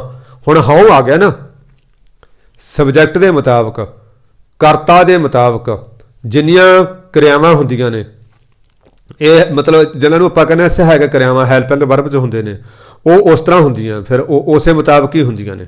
ਹੁਣ ਹਾਓ ਆ ਗਿਆ ਮੈਂ ਭਾਵ ਹੁਣ ਆਖਾਂ ਫਸਟ ਪਰਸਨ ਦੇ ਵਿੱਚ ਗੱਲ ਹੋ ਰਹੀ ਹੈ। ਜੇ ਹਾਓ ਜਾਣਾ ਆਖਾਂ ਨਹੀਂ, ਕਹਿਣਾ ਕਥਨ ਨਾ ਜਾਈ ਗੁਰਾ। ਸਾਧ ਸੰਗਤ ਨੂੰ ਗੁਰਾ ਨਹੀਂ ਪੜ੍ਹਨਾ, ਬਹੁਤ ਸਾਰੇ ਪਾਠੀ ਪੜ੍ਹਦੇ ਨੂੰ ਗੁਰਾ ਇੱਕ ਦੇ ਬੁਝਾਈ। ਉਹਦਾ ਜੇ ਪਿੱਛੇ ਨੂੰ ਨੇ ਨਾਂ ਦੀ ਭਾਵਨਾ ਹੋਵੇ ਫਿਰ ਆਪਾਂ ਇਹਨੂੰ ਪੜ੍ਹਦੇ ਹਾਂ। ਮੈਨੂੰ ਪਤਾ ਗੁਰਾ ਭਾਵ ਇਹ ਸੰਬੋਧਨ ਹੈ, ਹੇ ਗੁਰੂ ਜੀ। ਗੁਰਾ ਦਾ ਮਤਲਬ ਹੇ ਸਤਿਗੁਰੂ ਜੀ, ਹੇ ਗੁਰੂ ਜੀ। ਗੁਰਾ ਇੱਕ ਦੇਹ ਬੁਝਾਈ, ਸਭਨਾ ਜੀਆਂ ਕਾ ਇੱਕ ਦਾਤਾ, ਸੋ ਮੈਂ ਵਿਸਰ ਨਾ ਜਾਈ। ਜੀਆਂ ਕਾ ਆ ਗਿਆ ਨਾ ਪਿੱਛੇ, ਇਸ ਕਰਕੇ ਇਹਨੂੰ ਜੀਆ ਨਹੀਂ ਪੜ੍ਹਨਾ, ਜੀਆਂ। ਜੇ ਪਿੱਛੇ ਕਾ ਕੇ ਕੀ ਕਉ ਆ ਜੇ ਦਾ ਉਹ ਜਾਂ ਮਤਲਬ ਫਿਰ ਬਿੰਦੀ ਲੱਗ ਜਾਂਦੀ ਹੈ। ਬਹੁ ਵਚਨ ਹੈ, ਸਾਰਿਆਂ ਜੀਆਂ ਦਾ, ਸਭਨਾ ਜੀਆਂ ਕਾ ਇੱਕ ਦਾਤਾ, ਸੋ ਮੈਂ ਵਿਸਰ ਨਾ ਜਾਈ। ਇਸ ਪੌੜੀ ਦੇ ਵਿੱਚ ਸਤਿਗੁਰੂ ਨੇ ਖਿਆਲ ਦਿੱਤਾ ਕਿ ਜਿਵੇਂ ਸਾਡੇ ਸਨਾਤਨ ਧਰਮੀ ਵੀਰ ਮੰਦਰਾਂ ਦੇ ਵਿੱਚ ਮੂਰਤੀਆਂ ਸਥਾਪਿਤ ਕਰਦੇ ਨੇ, ਹੁਣ ਮਹਾਰਾਜ ਕਹਿੰਦੇ ਜਿਹੜਾ ਅਕਾਲ ਪੁਰਖ ਹੈ ਉਹ ਨਿਰੰਕਾਰ ਹੈ, ਉਹ ਤਾਂ ਕੋਈ ਮੂਰਤੀ ਹੋ ਹੀ ਨਹੀਂ ਸਕਦੀ, ਉਹਨੂੰ ਥਾਪੇ ਨਹੀਂ ਜਾ ਸਕਦਾ। ਮੂਰਤੀ ਦਾ ਥਾਪਣ ਹੋ ਜਾਂਦਾ, ਪਰ ਪਰਮਾਤਮਾ ਨੂੰ ਤਾਂ ਆਪਾਂ ਥਾਪ ਹੀ ਨਹੀਂ ਸਕਦੇ, ਨਾ ਅਸੀਂ ਪਰਮਾਤਮਾ ਨੂੰ ਬਣਾ ਸਕਦੇ ਹਾਂ ਕੀਤਾ ਨਾ ਹੋਏ। ਹੁਣ ਅਸੀਂ ਪਿੰਡ ਦੇ ਵਿੱਚ ਸਰਪੰਚ ਬਣਾ ਦਿੰਦੇ ਹਾਂ, ਕਰ ਦਿੰਦੇ ਹਾਂ, ਕਿਸੇ ਨੂੰ MLA ਕਰਤਾ, ਕਿਸੇ ਨੂੰ MP ਕਰਤਾ, ਬਣਾਤਾ। ਅਸੀਂ ਪਰਮਾਤਮਾ ਦਾ ਨਾ ਅਸੀਂ ਆਕਾਰ ਬਣਾ ਸਕਦੇ ਹਾਂ, ਨਾ ਪਰਮਾਤਮਾ ਨੂੰ ਅਸੀਂ ਕੋਈ ਰੁਤਬਾ ਦੇ ਸਕਦੇ ਹਾਂ, ਨਾ ਅਸੀਂ ਪਰਮਾਤਮਾ ਦਾ ਕੁਛ ਸੰਵਾਰ ਸਕਦੇ ਹਾਂ, ਕੁਛ ਨਹੀਂ ਕਰ ਸਕਦੇ। ਨਾ ਪਰਮਾਤਮਾ ਕਿਸੇ ਦਾ ਬਣਾਇਆ ਬਣਦਾ, ਨਾ ਪਰਮਾਤਮਾ ਕਿਸੇ ਦਾ ਥਾਪਿਆ ਹੋਇਆ ਥਾਪਿਆ ਜਾਂਦਾ। ਉਹ ਤਾਂ ਆਪੇ ਆਪ ਨਿਰੰਜਨ ਸੋਏ, ਉਹ ਕਾਲਖ ਤੋਂ ਰਹਿਤ ਪਰਮਾਤਮਾ, ਉਹ ਤਾਂ ਆਪਣੇ ਆਪ ਤੋਂ ਆਪ ਹੀ ਹੈ, ਉਹ ਤਾਂ ਆਪਣੇ ਆਪ ਤੋਂ ਹੈ। ਆਸਾ ਦੀ ਵਾਰ ਦੇ ਵਿੱਚ ਆਪ ਰੋਜ਼ ਪੜ੍ਹਦੇ ਹਾਂ, ਨਾਨਕ ਭੰਡਾ ਵਾਹਰਾ ਏਕੋ ਸੱਚਾ ਸੋਏ। ਜਿੰਨੇ ਆਪਾਂ ਸਾਰਿਆਂ ਆਪਾਂ ਮਾਂ ਤੋਂ ਆਏ ਹਾਂ, ਜਿੰਨੀ ਬਨਸਪਤੀ ਹੈ ਇਹ ਵੀ ਆਪਣੇ ਪੁਰਖਿਆਂ ਤੋਂ ਆਈ ਆ। ਬੀਜ ਪੈਦਾ ਹੋਇਆ, ਉਹਨਾਂ ਦਾ ਪਰਾਗ ਹੋਇਆ, ਆਪਸ ਦੇ ਵਿੱਚ ਮਿਲਾਪ ਹੋਇਆ ਤਾਂ ਨਵਾਂ ਬੂਟਾ ਪੈਦਾ ਹੁੰਦਾ। ਜਿੰਨੀ ਸ੍ਰਿਸ਼ਟੀ ਆ ਉਦੋਂ ਸਾਰੇ ਮੇਲ ਫੀਮੇਲ ਦੇ ਸੰਬੰਧਾਂ ਤੋਂ ਬਣਦੀ ਹੈ, ਨਰ ਮਾਦਾ ਦੇ ਮਿਲਾਪ ਤੋਂ ਬਣਦੀ ਹੈ। ਪਰ ਪਰਮਾਤਮਾ ਕਿਸੇ ਮਾਂ ਤੋਂ ਪੈਦਾ ਨਹੀਂ ਹੋਇਆ, ਉਹਨੂੰ ਮਹਾਰਾਜ ਨੇ ਕਿਹਾ ਅਜੂਨੀ। ਉਹ ਜੋਨੀ ਦੇ ਰਾਹੀਂ ਇਸ ਸੰਸਾਰ 'ਚ ਨਹੀਂ ਆਉਂਦਾ, ਆਪਾਂ ਬਾਕੀ ਸਾਰੇ ਜੋਨੀ ਦੇ ਰਾਹੀਂ ਆਏ ਹਾਂ ਇੱਥੇ ਸੰਸਾਰ 'ਚ। ਉਹ ਤਾਂ ਆਪਣੇ ਆਪ ਤੋਂ ਹੈ ਪਰਮਾਤਮਾ, ਉਹ ਕਾਲਖ ਤੋਂ ਰਹਿਤ ਪਰਮਾਤਮਾ, ਮਾਇਆ ਤੋਂ ਰਹਿਤ ਪਰਮਾਤਮਾ, ਆਪਣੇ ਆਪ ਤੋਂ ਹੈ। ਹਾਂ, ਜਿਨ ਸੇਵਿਆ ਤਿਨ ਪਾਇਆ ਮਾਨ, ਜਿਹਨੇ ਉਹਨੂੰ ਸੇਵਿਆ, ਸੇਵਾ ਮੈਨੇ ਯਾਦ ਕੀਤਾ, ਜਿਹਨੇ ਉਹਦੀ ਆਗਿਆ ਨੂੰ ਮੰਨਣ ਕੀਤਾ। ਆਗਿਆ ਸਮ ਨਹੀਂ ਸਾਹਿਬ ਸੇਵਾ। ਸਾਧ ਸੰਗਤ ਜੀ, ਗੁਰੂ ਦੀ ਆਗਿਆ ਨੂੰ ਮੰਨਣਾ ਐਦੋਂ ਵੱਡੀ ਸੇਵਾ ਨਹੀਂ ਕੋਈ। ਗੁਰੂ ਕਹਿੰਦਾ ਬੇਟਾ ਅੰਮ੍ਰਿਤ ਵੇਲੇ ਜਾਗਣਾ, ਸਤ ਵਚਨ ਜੀ। ਗੁਰੂ ਨੇ ਕਿਹਾ ਬੇਟਾ ਨਾਮ ਜਪਣਾ, ਸਤ ਵਚਨ ਜੀ। ਗੁਰੂ ਨੇ ਕਿਹਾ ਸਿੱਖਾ ਦਸਾਂ ਨਵਾਂ ਦੀ ਕਿਰਤ ਕਰਨੀ ਹੈ, ਸਤ ਵਚਨ ਜੀ। ਫਿਰ ਚਾਹੇ ਪਰਿਵਾਰ ਭੁੱਖਾ ਮਰੇ, ਚਾਹੇ ਪਰਿਵਾਰ ਰੱਜ ਕੇ ਖਾਵੇ, ਚਾਹੇ ਕੁਛ ਹੋਵੇ, ਜਦੋਂ ਗੁਰੂ ਦਾ ਹੁਕਮ ਹੈ ਵੀ ਮੈਂ ਤਾਂ ਮਤਲਬ ਦਸਾਂ ਨੌਹਾਂ ਦੀ ਕਮਾਈ ਕਰਨੀ ਹੈ, ਕਰਨੀ ਉਹ ਕਰਨੀ ਹੈ ਮਹਾਰਾਜ, ਮੈਂ ਨਹੀਂ ਕਰਾਂਗਾ। ਇੱਕ ਵੀਰ ਕਹਿੰਦਾ ਵੀਰ ਜੀ ਉਦੋਂ ਤਾਂ ਮੈਂ ਨਹੀਂ ਰਿਸ਼ਵਤ ਲੈਂਦਾ, ਪਰ ਜੇ ਜੇਬ 'ਚ ਪਾ ਦਿੰਦਾ ਕੋਈ ਫਿਰ ਰੱਖ ਲੈਣਾ। ਮੈਂ ਕਿਹਾ ਜੀ ਐਂ ਦੱਸੋ, ਜੇ ਕੋਈ ਤੁਹਾਡੇ ਮੂੰਹ 'ਚ ਜ਼ਹਿਰ ਪਾਉਣ ਦੀ ਕੋਸ਼ਿਸ਼ ਕਰੇ, ਤੁਸੀਂ ਮੂੰਹ ਖੋਲ੍ਹ ਲਓਗੇ, ਪਵਾ ਲਓਗੇ? ਕਹਿੰਦਾ ਜ਼ਹਿਰ ਤਾਂ ਕਿਵੇਂ ਪਾ ਲੂੰਗਾ। ਮੈਂ ਫਿਰ ਗੁਰੂ ਗੋਬਿੰਦ ਸਿੰਘ ਮਹਾਰਾਜ ਕੋਈ ਕਮਲੇ ਨਹੀਂ ਸੀ। ਸਤਲੁਜ ਦੇ ਵਿੱਚ ਗੱਡਿਆਂ ਦੇ ਗੱਡੇ ਭਰ ਕੇ, ਆ ਸੂਰਜ ਪ੍ਰਕਾਸ਼ ਦੀ ਕਥਾ ਦੇ ਪਿੱਛੇ ਆਇਆ ਸੀ, ਮਹਾਰਾਜ ਕਹਿੰਦੇ ਸਾਰੀ ਰਾਤ ਹੀ ਢਵਾਉਂਦੇ ਰਹੇ, ਟੋਕਰੇ ਭਰ ਭਰ ਕੇ, ਗੱਡੇ ਭਰ ਭਰ ਕੇ, ਖੱਚਰਾਂ ਲੱਦ ਕੇ ਸਤਲੁਜ ਤੇ ਰੜਾਉਂਦੇ ਰਹੇ ਮਹਾਰਾਜ। ਉਹ ਮਾਤਾ ਗੁਜਰ ਕੌਰ ਜੀ ਨੇ ਆ ਕੇ ਕਿਹਾ, ਲਾਲ ਜੀ ਤੁਸੀਂ ਇਹ ਕੀ ਕਰ ਰਹੇ ਹੋ? ਇਹ ਜਿਹੜਾ ਹੈ ਧਨ ਗਰੀਬ ਸਿੱਖਾਂ ਨੂੰ ਦੇ ਦਿਓ, ਇਹ ਆਪਣਾ ਨਿਰਵਾਹ ਕਰ ਲੈਣਗੇ। ਕਹਿੰਦੇ ਮਾਤਾ, ਮਹਾਰਾਜ ਨੇ ਕਹਿੰਦੇ ਆਪਣੇ ਜੇਬ 'ਚ ਹੱਥ ਮਾਰਿਆ, ਮਾਤਾ ਨੂੰ ਕਹਿੰਦੇ ਲੈ ਮਾਤਾ ਆਹ ਪੂੜੀ ਹੈ, ਦੇਖੇ ਖੋਲ ਕੇ ਕੀ ਹੈ। ਮਾਤਾ ਜੀ ਕਹਿੰਦੇ ਪੁੱਤਰ ਮੈਨੂੰ ਇਹ ਸੰਖੀਆ ਲੱਗਦਾ, ਜ਼ਹਿਰ। ਮਾਤਾ ਲੈ ਮੇਰੇ ਮੂੰਹ 'ਚ ਪਾ ਦਿਓ। ਕਹਿੰਦੀ ਬੇਟਾ ਕੋਈ ਕਿੰਨਾ ਮਰਜ਼ੀ ਮਾੜਾ ਪੁੱਤਰ ਹੋਵੇ, ਮਾਂ ਤਾਂ ਉਹਦੇ ਮੂੰਹ 'ਚ ਨਹੀਂ ਪਾ ਸਕਦੀ। ਤੁਸੀਂ ਤਾਂ ਫਿਰ ਗੁਰੂ ਨਾਨਕ ਦੇ 10ਵੇਂ ਸਰੂਪ ਹੋ, ਤੁਸੀਂ ਤਾਂ ਰੱਬ ਰੂਪ ਹੋ, ਮੈਂ ਤੁਹਾਡੇ ਮੂੰਹ 'ਚ ਕਿਵੇਂ ਪਾ ਦਾਂ। ਕਹਿੰਦੇ ਬਸ ਮਾਤਾ, ਜਿੰਨਾ ਪਿਆਰ ਤੂੰ ਮੈਨੂੰ ਕਰਦੀ ਹੈ ਨਾ, ਮੈਂ ਇੰਨਾ ਪਿਆਰ ਮੇਰੇ ਖਾਲਸੇ ਨੂੰ ਕਰਦਾ। ਮੈਂ ਮੇਰੇ ਖਾਲਸੇ ਦੇ ਮੂੰਹ 'ਚ ਇਹ ਜਿਹੜੀ ਹੈ ਪੂਜਾ ਦਾ ਧਾਨ, ਇਹ ਮਸੰਦਾਂ ਦੀ ਵਿੰਗੇ ਟੇਢੇ ਤਰੀਕੇ ਨਾਲ ਕਮਾਈ ਹੋਈ ਮਾਇਆ, ਭੇਟਾ ਕੀਤੀ ਹੋਈ ਮਾਤਾ, ਮੈਂ ਮੇਰੇ ਖਾਲਸੇ ਦੇ ਮੂੰਹ 'ਚ ਨਹੀਂ ਪਾ ਸਕਦਾ। ਇਹ ਜਿਹੜਾ ਜ਼ਹਿਰ ਹੈ ਮੇਰੇ ਹੱਥ 'ਚ, ਇਹਦੇ ਨਾਲ ਤਾਂ ਸਿਰਫ ਮੇਰੇ ਸਰੀਰ ਦੀ ਮੌਤ ਹੋਏਗੀ, ਪਰ ਇਹ ਪੂਜਾ ਦਾ ਮਾਲ ਖਾ ਕੇ ਆਤਮਿਕ ਮੌਤ ਹੋ ਜਾਂਦੀ ਹੈ। ਜਨਮ ਸਾਖੀਆਂ ਦੇ ਵਿੱਚ ਲਿਖਿਆ ਹੈ, ਧਰਮਸ਼ਾਲਾ ਦੀਆਂ ਰੋਟੀਆਂ 3 ਕੰਮ ਕਰੇਣ, ਮੱਤ ਮਾਰਨ, ਹੱਡ ਗਾਲਣ, ਨਾਮ ਜਪਣ ਨਾ ਦੇਣ। ਅਸੀਂ ਨਾ ਕਈ ਵਾਰੀ ਬੜੇ ਸ਼ੌਕ ਨਾਲ ਗੁਰੂ ਘਰ ਦੇ ਲੰਗਰਾਂ ਦੇ ਵਿੱਚ ਡੋਲੂ ਭਰਾ ਭਰਾ ਕੇ ਲੈ ਜਾਂਦੇ ਹਾਂ। ਟਿਫਨ ਕਈਆਂ ਨੇ ਸਕੂਟਰ ਦੀ ਡਿੱਗੀ 'ਚ ਰੱਖੇ ਹੁੰਦੇ ਨੇ। ਬੜੀ ਹੈਰਾਨੀ ਹੁੰਦੀ ਹੈ, ਕਤਾਰ 'ਚ ਬੈਠੇ ਹੁੰਦੇ ਆ, ਪੰਗਤ 'ਚ ਬੈਠੇ ਹੁੰਦੇ ਆ, ਵੀਰ ਜੀ ਅੱਜ ਰੱਖ ਪਨੀਰ ਦੀ ਕੜਛੀ ਪਾ ਦਿਓ ਮੈਨੂੰ। ਕਿਉਂ ਬਈ ਤੇਰੇ ਜ਼ਿਆਦਾ ਮੂੰਹ ਲੱਗਿਆ, ਬਾਕੀ ਸੰਗਤ ਗੁਰੂ ਰੂਪ ਨਹੀਂ ਹੈ। ਵੀਰ ਜੀ 2 ਪਕੌੜੇ ਮੈਨੂੰ ਹੋਰ ਦੇ ਦਿਓ। ਕੀ ਗੱਲ ਬਈ, ਕਿਹਦਾ ਹੱਕ ਲੈ ਜਾ ਰਹੇ ਹੈ ਘਰ। ਜਦੋਂ ਮੰਗੇ ਲਿਆ, ਮੇਰੇ ਵਰਗੇ ਚਿੱਟੀ ਦਾੜੀ ਵਾਲੇ ਨੇ, ਚਿੱਟੇ ਸਿਰ ਵਾਲੀ ਬੀਬੀ ਨੇ, ਉਹ ਤਾਂ ਸ਼ਰਮੋ ਸ਼ਰਮੀ ਦੇਊਗਾ ਹੀ ਦੇਊਗਾ, ਪਰ ਕਿਸੇ ਦਾ ਹੱਕ ਤਾਂ ਮਾਰ ਕੇ ਦੇਊਗਾ। ਜਾਂ ਕੰਜੂਸੀ 'ਚ ਘੱਟ ਵਰਤਾਉਣਾ, ਬਾਅਦ ਦੇ ਵਿੱਚ ਬਾਲਟੀਆਂ ਭਰ ਕੇ ਡੋਲੂ ਭਰ ਕੇ ਘਰਾਂ ਨੂੰ ਲੈ ਜਾਣੇ। ਸਾਧ ਸੰਗਤ ਜੀ, ਇਹ ਸਾਨੂੰ ਬਹੁਤ ਜ਼ਿਆਦਾ ਹਾਨੀਕਾਰਕ ਹੈ, ਬਹੁਤ ਜ਼ਿਆਦਾ ਘਾਟੇ ਵਾਲਾ ਸੌਦਾ ਹੈ। ਕਈ ਵਾਰੀ ਨਾ ਅਸੀਂ ਮਨ ਨੂੰ ਝੂਠੀ ਤਸੱਲੀ ਦੇ ਲੈਂਦੇ ਹਾਂ, ਲਓ ਜੀ ਇਸ ਤਾਂ ਸੇਵਾ ਕੀਤੀ ਆ, ਹੁਣ ਜਵਾਕਾਂ ਨੂੰ ਰੋਟੀ ਕੌਣ ਪਕਾਉਂਦਾ ਫਿਰੂਗਾ। ਸੇਵਾ ਤਾਂ ਬੀਬੀ ਕਰੀ ਹੈ ਪਰਮਾਰਥ ਸੁਧਾਰਨ ਵਾਸਤੇ, ਉਹਦਾ ਅੱਗੇ ਦਾ ਤੁਲਹਾ ਬੰਨਣ ਵਾਸਤੇ। ਹੁਣ ਕੋਈ ਜਵਾਕਾਂ ਵਾਸਤੇ ਥੋੜ੍ਹਾ ਕਰੀਆ, ਜਵਾਕਾਂ ਵਾਸਤੇ ਤੂੰ ਆਪਣਾ ਘਰ ਉਹ ਕਰ, ਜਾਂ ਜਵਾਕਾਂ ਨੂੰ ਕਹਿ ਇੱਥੇ ਸੰਗਤ ਕਰਨ, ਉਹ ਇੱਥੇ ਆ ਕੇ ਲੰਗਰ ਛਕ ਲੈਣਗੇ।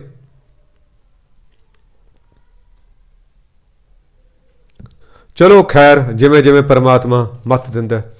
ਹੁਣ ਕਹਿੰਦੇ ਜਿਹਨੇ ਉਸ ਨੂੰ ਸੇਵਿਆ, ਉਸ ਨੂੰ ਯਾਦ ਕੀਤਾ, ਉਹਨੇ ਸੰਸਾਰ ਦੇ ਵਿੱਚ ਲੋਕ ਪਰਲੋਕ ਦੇ ਵਿੱਚ ਮਾਨ ਵਡਿਆਈ ਪਾਈ ਹੈ, ਮਾਨ ਸਤਿਕਾਰ ਪਾਇਆ ਉਹਨੇ।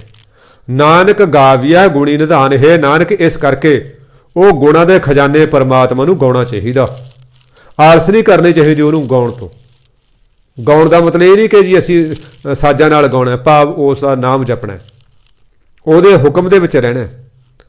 ਗਾਵੀਏ ਸੁਣੀਏ ਮਨ ਰੱਖੀਆ ਭਾਵ, ਕੱਲਾ ਇਹ ਨਹੀਂ ਵਾਹਿਗੁਰੂ ਵਾਹਿਗੁਰੂ ਕਰ ਰਹੇ ਹਾਂ, ਮਨ ਕਿਤੇ ਹੋਰ ਘੁੰਮਦਾ ਫਿਰਦਾ, ਮਨ ਦੇ ਵਿੱਚ ਈਰਖਾ ਦੀ ਨਦੀ ਵਗ ਰਹੀ ਹੈ, ਮਨ ਦੇ ਵਿੱਚ ਵਾਸ਼ਨਾ ਦਾ ਗੰਦਾ ਨਾਲਾ ਵਗ ਰਿਹਾ ਹੈ, ਮਨ ਦੇ ਵਿੱਚ ਕ੍ਰੋਧ ਦੀ ਜਵਾਲਾ ਮਚ ਰਹੀ ਹੈ। ਐ ਨਹੀਂ, ਮਹਾਰਾਜ ਕਹਿੰਦੇ ਉਹਨੂੰ ਗਾਉਣਾ ਵੀ ਹੈ, ਉਹਨੂੰ ਸੁਣਨਾ ਵੀ ਹੈ, ਪਰ ਮਨ ਦੇ ਵਿੱਚ ਪ੍ਰੇਮ ਵੀ ਰੱਖਣਾ। ਗੁਰੂ ਗੋਬਿੰਦ ਸਿੰਘ ਮਹਾਰਾਜ 33 ਸਵੀਆਂ 'ਚ ਕਹਿੰਦੇ ਨੇ, ਜਿਹੜਾ ਪੂਦਨਾ ਹੁੰਦਾ, ਜਿਹਨੂੰ ਪਪੀਹਾ ਕਹਿੰਦੇ ਆਪਾਂ, ਉਹ ਸਾਰਾ ਦਿਨ ਪ੍ਰਿਊ ਪ੍ਰਿਊ ਪ੍ਰਿਊ ਜਪਦਾ ਰਹਿੰਦਾ, ਪਰ ਭਾਵਨਾ ਤੋਂ ਬਗੈਰ ਤਾਂ ਮਹਾਰਾਜ ਕਹਿੰਦੇ ਪਰਮਾਤਮਾ ਨੂੰ ਕੋਈ ਪ੍ਰਾਪਤ ਨਹੀਂ ਕਰ ਸਕਦਾ। ਹਰ ਹਟ ਭੀ ਤੂੰ ਤੂੰ ਕਰੈ, ਬੋਲੇ ਭਲੀ ਬਾਣ। ਹਲਟ ਚੱਲਦੇ ਸੀ ਪਹਿਲਾਂ, ਗੱਡੇ ਚੱਲਦੇ ਸੀ। ਕਈ ਵਾਰੀ ਨਾ ਕਿਸਾਨ ਉਹਨੂੰ ਤੇਲ ਦੇਣ ਦੀ ਘੋਲ ਕਰ ਦਿੰਦਾ ਸੀ, ਮੈਂ ਆਪ ਸੁਣਾ ਗੱਡੇ ਚੀ ਤੂੰ ਤੂੰ ਕਰਦੇ ਤੁਰਦੇ ਨੇ। ਆਹ ਹਲਟ ਵੀ ਛੋਟੇ ਹੁੰਦੇ ਨੇ ਦੇਖੇ ਨੇ, ਹੁਣ ਤਾਂ ਰਹੇ ਨਹੀਂ, ਹਲਟ ਹੀ ਨਹੀਂ ਰਹੇ, ਉਹ ਵੀ ਤੂੰ ਤੂੰ ਕਰਦੇ ਸੁਣਾਈ ਦਿੰਦੇ ਨੇ। ਚਰਖਾ ਵੀ ਤੂੰ ਤੂੰ ਜਪਦਾ, ਪਰ ਭਾਵਨਾ ਨਹੀਂ, ਨਹੀਂ ਤਾਂ ਫਿਰ ਚਰਖਾ ਬ੍ਰਹਮ ਗਿਆਨੀ ਬਣ ਜੇ, ਫਿਰ ਹਲਟ ਤਾਂ ਬ੍ਰਹਮ ਗਿਆਨੀ ਬਣ ਜੇ ਜੀ। ਮਹਾਰਾਜ ਕਹਿੰਦੇ ਤੂੰ ਤੂੰ ਵੀ ਕਰਨਾ, ਨਾਮ ਵੀ ਜਪਣਾ, ਪਰ ਅੰਦਰ ਭਾਵਨਾ ਹੋਣੀ ਅਤੀ ਜ਼ਰੂਰੀ ਹੈ। ਜਪੀਆ ਭਾਵ, ਉਹਨੂੰ ਪ੍ਰੇਮ ਹੋਵੇ ਹਿਰਦੇ 'ਚ, ਮਨ ਦੇ ਵਿੱਚ, ਤਾਂ ਉਹਨੂੰ ਯਾਦ ਕਰਨਾ। ਜਦੋਂ ਫਿਰ ਇਹ ਸਾਧ ਸੰਗਤ ਜੀ, ਇਹ ਅਸੀਂ ਮੰਨ ਲਈ ਗੁਰੂ ਦੀ ਗੱਲ, ਫਿਰ ਕੀ ਹੋਏਗਾ? ਦੁੱਖ ਪਰ ਹਰ ਸੁੱਖ ਘਰ ਲੈ ਜਾਏ। ਜਿਹੜਾ ਹਉਮੈ ਦਾ ਦੁੱਖ ਹੈ, ਜਿਹੜਾ ਹਉਮੈ ਦੇ ਰੋਗ ਦਾ ਦੁੱਖ ਹੈ, ਪਰਮਾਤਮਾ ਦੇ ਵਿਜੋਗ ਦਾ ਦੁੱਖ ਹੈ, ਉਹਨੂੰ ਤਿਆਗ ਦੇਂਗਾ ਤੂੰ, ਉਹਨੂੰ ਛੱਡ ਕੇ ਮਿਲਾਪ ਵਾਲਾ ਸੁੱਖ, ਪ੍ਰੇਮ ਵਾਲਾ ਸੁੱਖ, ਨਿਮਰਤਾ ਵਾਲਾ ਸੁੱਖ ਆਪਣੇ ਹਿਰਦੇ 'ਚ ਲੈ ਜਾ ਆਪਣੇ ਘਰ ਨੂੰ। ਫਿਰ ਪਹਿਲਾਂ ਆਹ ਸ਼ਰਤ ਮਹਾਰਾਜ ਨੇ ਰੱਖੀ ਹੈ ਵੀ ਤੈਨੂੰ ਆਹ ਕਰਨਾ ਪਊਗਾ। मन तुन गाउणा भी पऊगा, सुनना भी पऊगा, मन च प्रेम भी रखना पऊगा। जिन प्रेम कीओ तिन ही पर पायो। जिहदे हिरदे च प्रेम है ਉਹਦੇ ਹਿਰਦੇ 'ਚ ਤਾਂ परमात्मा ਪ੍ਰਤੱਖ ਰੂਪ 'ਚ ਹੈ। ਗੁਰੂ ਮਹਾਰਾਜ ਕਹਿੰਦੇ ਹਉਮੈ ਰੂਪੀ ਦੁੱਖ ਤੋਂ ਫਿਰ ਛੁਟਕਾਰਾ ਹੋ ਜਾਣਾ ਹੈ। ਨਾਮ ਰੂਪੀ ਸੁੱਖ ਤੂੰ ਆਪਣੇ ਹਿਰਦੇ 'ਚ ਵਸਾ ਕੇ ਲੈ ਕੇ ਜਾਏਂਗਾ। ਫਿਰ ਗੁਰਮੁਖ ਨਾਦੰ ਗੁਰਮੁਖ ਵੇਦੰ ਗੁਰਮੁਖ ਰਹਿਆ ਸਮਾਈ। ਸਾਧ ਸੰਗਤ ਜੀ ਗੁਰਮੁਖ ਦੇ ਅਰਥ ਕਈ ਥਾਵਾਂ ਦੇ ਉੱਤੇ ਗੁਰੂ ਵੀ ਹੁੰਦੇ ਨੇ, ਕਈ ਥਾਵਾਂ ਦੇ ਉੱਤੇ ਪਰਮੇਸ਼ਰ ਵੀ ਹੁੰਦੇ ਨੇ, ਕਈ ਥਾਵਾਂ ਦੇ ਉੱਤੇ ਗੁਰਮੁਖ ਸਿੱਖ ਵੀ ਹੁੰਦੇ ਨੇ। ਇੱਥੇ ਮਤਲਬ ਹੈਗਾ ਗੁਰਮੁਖ ਦਾ ਮਤਲਬ ਗੁਰੂ। ਗੁਰੂ ਹੀ ਸਾਡੇ ਲਈ ਨਾਦ ਹੈ ਪਰਮਾਤਮਾ, ਕਿਉਂਕਿ ਗੁਰ ਗੋਬਿੰਦ ਗੋਬਿੰਦ ਗੁਰੂ ਹੈ, ਨਾਨਕ ਭੇਦ ਨਾ ਭਾਈ। ਗੁਰੂ ਸਰਗੁਣ ਸਰੂਪ ਹੈ, ਅਕਾਲ ਪੁਰਖ ਨਿਰਗੁਣ ਸਰੂਪ ਹੈ। ਬਸ ਇੰਨਾ ਹੀ ਫਰਕ ਹੈ। ਇੱਕ ਸਿੱਕੇ ਦੇ ਦੋ ਪਾਸੇ ਨੇ, ਗੁਰੂ ਤੇ ਅਕਾਲ ਪੁਰਖ, ਇੱਕੋ ਚੀਜ਼ ਦੇ ਦੋ ਨਾਂ ਨੇ। ਮਹਾਰਾਜ ਕਹਿੰਦੇ परमात्मा ही ज्ञान स्वरूप, परमात्मा ही शब्द रूप है, परमात्मा ही ज्ञान स्वरूप है, वेदं ज्ञान स्वरूप है। गुरमुख रहा समाई, परमात्मा ही सारे थावां दे उत्ते समाया होया, सारिਆਂ ਦੇ ਵਿੱਚ ਉਸੇ ਦੀ ਜੋਤ ਹੈ। देखो भाई कन्हैया जी ਨੂੰ ਕੱਲੇ ਕੱਲੇ ਘਾਟ ਦੇ ਵਿੱਚ ਕਲਗੀਆਂ ਵਾਲੇ ਦੇ ਦਦਾਰੇ ਹੁੰਦੇ ਸੀ ਨਾ, ਵਾਜਾਂ ਵਾਲੇ ਮਾਹੀ ਬੈਠੇ ਦਿਸਦੇ ਸੀ ਹਰੇਕ ਹਿਰਦੇ ਦੇ ਵਿੱਚ। ਆਪਾਂ ਕਹਿੰਦੇ ਪਰਮਾਤਮਾ, ਹੁਣ ਉਹਨੂੰ ਪਰਮਾਤਮਾ ਦੇ ਰੂਪ ਦੇ ਵਿੱਚ ਗੁਰੂ ਗੋਬਿੰਦ ਸਿੰਘ ਮਹਾਰਾਜ ਦੀ ਤਸਵੀਰ ਦਿਸਦੀ ਸੀ ਸਾਰਿਆਂ ਦੇ ਹਿਰਦਿਆਂ ਵਿੱਚ। ਭਾਵ ਗੁਰੂ ਤੇ ਪਰਮੇਸ਼ਰ 'ਚ ਕੋਈ ਫਰਕ ਨਹੀਂ। ਹੁਣ ਕਹਿੰਦੇ ਗੁਰਮੁਖ ਜਿਹੜਾ ਹੈ ਉਹੀ ਸ਼ਬਦ ਰੂਪ ਹੈ। ਅਬ ਮੈਂ ਬੋਲ ਰਿਹਾ, ਆਪ ਜੀ ਸੁਣ ਰਹੇ ਹੋ, ਜਿਹੜਾ ਇਹ ਬੋਲ ਨੇ ਇਹਨਾਂ ਦੇ ਵਿੱਚ ਉਹ ਆਪ ਬੈਠਾ। ਪਰਮਾਤਮਾ ਨੂੰ ਲਾਈਟ ਐਂਡ ਸਾਊਂਡ ਕਹਿੰਦੇ ਨੇ। ਉਹ ਪ੍ਰਕਾਸ਼ ਰੂਪ ਹੈ, ਉਹ ਨਾਦ ਰੂਪ ਹੈ, ਆਵਾਜ਼ ਰੂਪ ਹੈ, ਉਹ ਗਿਆਨ ਸਰੂਪ ਹੈ। ਮਹਾਰਾਜ ਕਹਿੰਦੇ ਉਹ ਗਿਆਨ ਹੈ ਤੇ ਉਹ ਸਾਰਿਆਂ ਦੇ ਵਿੱਚ ਸਮਾਇਆ ਹੋਇਆ। ਗੁਰ ਈਸ਼ਰ ਗੁਰ ਗੋਰਖ ਬਰਮਾ, ਗੁਰੂ ਹੀ ਸਾਡੇ ਲਈ ਸ਼ਿਵ ਜੀ ਹੈ, ਮਹੇਸ਼ ਹੈ। ਗੋਰਖ ਦਾ ਮਤਲਬ ਬਰਮਾ ਜੀ, ਗੁਰੂ ਸੌਰੀ ਹਾਂ ਬਰਮਾ ਜੀ ਨਾ ਵਿਸ਼ਨੂੰ ਜੀ। ਗੋਰਖ ਦਾ ਮਤਲਬ ਵਿਸ਼ਨੂੰ ਜੀ। ਗੁਰੂ ਹੀ ਸਾਡੇ ਲਈ ਵਿਸ਼ਨੂੰ ਹੈ। ਸਾਨੂੰ ਕੋਈ ਸ਼ਿਵ ਜੀ ਜਾਂ ਕੋਈ ਵਿਸ਼ਨੂੰ ਜਾਂ ਕੋਈ ਬਰਮਾ ਜਪਣ ਦੀ ਲੋੜ ਨਹੀਂ ਹੈ। ਅਸੀਂ ਜਦੋਂ ਗੁਰੂ ਜਪਦੇ ਹਾਂ ਤਾਂ ਸਮਝ ਲਓ ਅਸੀਂ ਸਾਰੇ ਕਾਸੇ ਨੂੰ ਹੀ, ਜਿਨ੍ਹਾਂ ਦਾ ਮੂਲ ਅਕਾਲ ਪੁਰਖ ਹੈ, ਅਸੀਂ ਸਭ ਨੂੰ ਜਪ ਲਿਆ। ਗੁਰੂ ਹੀ ਸਾਡੇ ਲਈ ਸ਼ਿਵ ਜੀ ਹੈ, ਗੁਰੂ ਹੀ ਸਾਡੇ ਲਈ ਵਿਸ਼ਨੂੰ ਜੀ ਹੈ, ਗੁਰੂ ਹੀ ਸਾਡੇ ਲਈ ਵਰਮਾ ਜੀ ਹੈ। ਗੁਰ ਪਾਰਵਤੀ ਮਾਈ, ਸਾਧ ਸੰਗਤ ਜੀ ਸ਼ਿਵ ਜੀ ਦੇ ਪਤਨੀ ਪਾਰਵਤੀ ਮਾਤਾ, ਕਿਉਂਕਿ ਸਾਰੀਆਂ ਦੇਵੀਆਂ ਦਾ ਕਹਿੰਦੇ ਮੂਲ ਇਹੀ ਹੈ। ਗੌਰਾ ਵੀ ਇਹੀ ਹੈ, ਅੰਬੇ ਵੀ ਇਹੀ ਹੈ, ਜਗਦੰਬੇ ਵੀ ਇਹੀ ਹੈ, ਕਾਲੀ ਵੀ ਇਹੀ ਹੈ, ਦੁਰਗਾ ਵੀ ਇਹੀ ਹੈ। ਕਹਿੰਦੇ ਸਾਰੀਆਂ ਦੇਵੀਆਂ ਦਾ ਮੂਲ ਰੂਪ ਇਹ ਪਾਰਵਤੀ ਉਹ ਹੈ। ਸਾਨੂੰ ਵੱਖਰੇ ਤੌਰ 'ਤੇ ਕੋਈ ਦੇਵੀਆਂ ਪੂਜਣ ਦੀ ਲੋੜ ਨਹੀਂ, ਕੋਈ ਦੇਵੀ ਦੇਵਤਿਆਂ ਦੀ ਵੱਖਰੇ ਤੌਰ 'ਤੇ ਸਾਨੂੰ ਪੂਜਾ ਕਰਨ ਦੀ ਲੋੜ ਨਹੀਂ ਹੈ। ਅਸੀਂ ਗੁਰੂ ਦੀ ਪੂਜਾ ਕਰਨੀ ਹੈ, ਅਕਾਲ ਪੁਰਖ ਦੀ ਪੂਜਾ ਕਰਨੀ ਹੈ। ਹਾਥੀ ਦੀ ਪੈੜ 'ਚ ਸਾਰੀਆਂ ਪੈੜਾਂ ਆ ਜਾਂਦੀਆਂ ਨੇ। ਗੁਰੂ ਹੀ ਸਾਡੇ ਲਈ ਸਾਰਾ ਕੁਛ ਹੈ।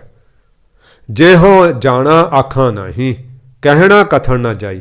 ਜੇ ਕਹਿੰਦੇ ਮੈਂ ਪਰਮਾਤਮਾ ਬਾਰੇ ਗੁਰੂ ਨਾਨਕ ਦੇਵ ਮਹਾਰਾਜ ਇੱਥੇ ਆਪਣੀ ਅਸਮਰੱਥਾ ਜ਼ਾਹਰ ਕਰ ਰਹੇ ਨੇ।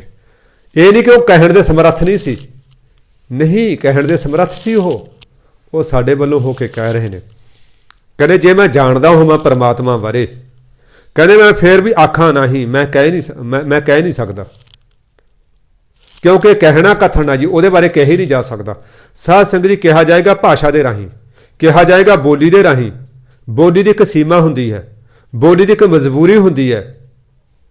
ਅੱਜ ਜੇ ਕੋਈ ਸਾਡਾ ਕੰਮ ਸਵਾਰਦੇ, ਅਸੀਂ ਵੱਧ ਤੋਂ ਵੱਧ ਕਹਿ ਸਕਦੇ ਧੰਨਵਾਦ ਜੀ, ਸ਼ੁਕਰਾਨਾ ਜੀ। ਸਾਧ ਸੰਗਤ ਜੀ ਹੋ ਸਕਦਾ ਉਹਦਾ ਕੰਮ ਸਾਡੇ ਸ਼ੁਕਰਾਨੇ ਤੋਂ ਕਿਤੇ ਉੱਚਾ ਹੋਵੇ। ਭਾਸ਼ਾ ਦੀ ਇੱਕ ਮਜਬੂਰੀ ਹੁੰਦੀ ਹੈ। ਭਾਸ਼ਾ ਸਾਰੀਆਂ ਚੀਜ਼ਾਂ ਪ੍ਰਗਟ ਨਹੀਂ ਕਰ ਸਕਦੀ। ਆਪਾਂ ਜਪਜੀ ਸਾਹਿਬ ਜੀ ਅੱਗੇ ਪੜ੍ਹਾਂਗੇ, ਇਹ ਅੱਖਰਾਂ ਦੇ ਵਿੱਚ ਨਹੀਂ ਪਰਮਾਤਮਾ ਹੈਗਾ, ਅੱਖਰਾਂ ਤੋਂ ਬਾਹਰ ਦੀ ਗੱਲ ਹੈ। ਗੌੜੀ 52 ਅੱਖਰੀ ਦੇ ਵਿੱਚ ਵੀ ਬਾਬਾ ਭਗਤ ਕਬੀਰ ਜੀ ਨੇ ਕਿਹਾ ਇਹ ਅੱਖਰਾਂ ਦੇ ਵਿੱਚ ਉਹ ਪਰਮਾਤਮਾ ਹੈ ਨਹੀਂ। ਅੱਖਰਾਂ ਰਾਹੀਂ ਉਹਦੀ ਵਡਿਆਈ ਕਰਨ ਦਾ ਯਤਨ ਤਾਂ ਅਸੀਂ ਕਰ ਸਕਦੇ ਹਾਂ, ਪਰ ਉਸ ਨੂੰ ਬਿਆਨ ਨਹੀਂ ਕੀਤਾ ਜਾ ਸਕਦਾ ਅੱਖਰਾਂ ਦੇ ਨਾਲ। ਕਹਿੰਦੇ ਜੇ ਮੈਂ ਜਾਣਦਾ ਵੀ ਹੋਵਾਂ ਨਾ, ਆਖਾਂ ਨਹੀਂ, ਮੈਂ ਕਹਾਂਗਾ ਨਹੀਂ, ਕਿਉਂਕਿ ਕਹਿਣਾ ਕਥਨ ਨਾ ਜਾਈ, ਉਹਦੇ ਬਾਰੇ ਕਿਹਾ ਜਾ ਹੀ ਨਹੀਂ ਸਕਦਾ, ਕਿਹਾ ਨਹੀਂ ਜਾ ਸਕਦਾ। ਫਿਰ ਹੁਣ ਗੁਰਾ ਇੱਕ ਦੇਹ ਬੁਝਾਈ, ਹੇ ਗੁਰੂ ਜੀ ਮੈਨੂੰ ਇੱਕ ਸਿੱਖਿਆ ਬੁਝਾ ਦਿਓ, ਮੈਨੂੰ ਇੱਕ ਸਿੱਖਿਆ ਦੇ ਦਿਓ, ਮੈਨੂੰ ਇੱਕ ਬੂਝ ਬੁਝਾ ਦਿਓ। ਕਿਹੜੀ ਬੂਝ? ਕਿਹੜੀ ਸਿੱਖਿਆ? ਉਹ ਸਿੱਖਿਆ ਇਹ ਕਿ ਸਭਨਾ ਜੀਆਂ ਕਾ ਇੱਕ ਦਾਤਾ ਸੋ ਮੈਂ ਸਰਣਾ ਜਾਈ। ਇਹ ਸਿੱਖਿਆ ਦਿਓ ਕਿ ਜਿਹੜਾ ਸਾਰੇ ਜੀਵਨ ਦਾ ਇੱਕ ਦਾਤਾ ਹੈ, ਮੈਂ ਉਹਨੂੰ ਭੁਲਾ ਨਾ ਬੈਠਾਂ। ਇਹ ਉਸ ਸਿੱਖਿਆ ਨੂੰ ਮੈਂ ਭੁਲਾ ਨਾ ਬੈਠਾਂ ਕਿ ਉਹਦਾ ਵੀ ਦਾਤਾ ਕੋਈ ਅੱਲਾਹ ਤਾਲਾ, ਉਹਦਾ ਦਾਤਾ ਕੋਈ ਭਗਵਾਨ ਹੈ, ਕੋਈ ਮੇਰਾ ਦਾਤਾ ਕੋਈ ਹੋਰ ਹੈ। ਨਹੀਂ, ਸਾਰਿਆਂ ਦਾ ਦਾਤਾ ਉਹੀ ਹੈ। ਮੈਨੂੰ ਇਹ ਸਿੱਖਿਆ ਦਿਓ ਕਿ ਮੈਂ ਉਹ ਸਿੱਖਿਆ ਨੂੰ ਭੁਲਾ ਨਾ ਦੇਵਾਂ ਕਿ ਵੀ ਉਹ ਸਾਰੇ ਜੀਵਾਂ ਦਾ ਇੱਕੋ ਹੀ ਦਾਤਾ ਹੈ। ਅਸੀਂ ਵੱਖਰੇ ਵੱਖਰੇ ਪਰਮੇਸ਼ਰਾਂ ਨੂੰ ਨਹੀਂ ਮੰਨਣਾ। ਸਾਡਾ ਇੱਕੋ ਹੀ ਅਕਾਲ ਪੁਰਖ। ਮਹਾਰਾਜ ਨੇ ਕੀ ਕਿਹਾ? ਪਰਚਾ ਸ਼ਬਦ ਕਾ, ਦਿਦਾਰ ਖਾਲਸੇ ਕਾ, ਪੂਜਾ ਅਕਾਲ ਕੀ। ਅਸੀਂ ਉਹਨੂੰ ਜਪਣਾ। ਸਾਧ ਸੰਗਤ ਜੀ, ਸਮਾਂ ਥੋੜ੍ਹਾ ਜਿਹਾ ਵੱਧ ਹੋ ਗਿਆ, ਮੁਆਫੀ ਚਾਹ ਰਿਹਾ।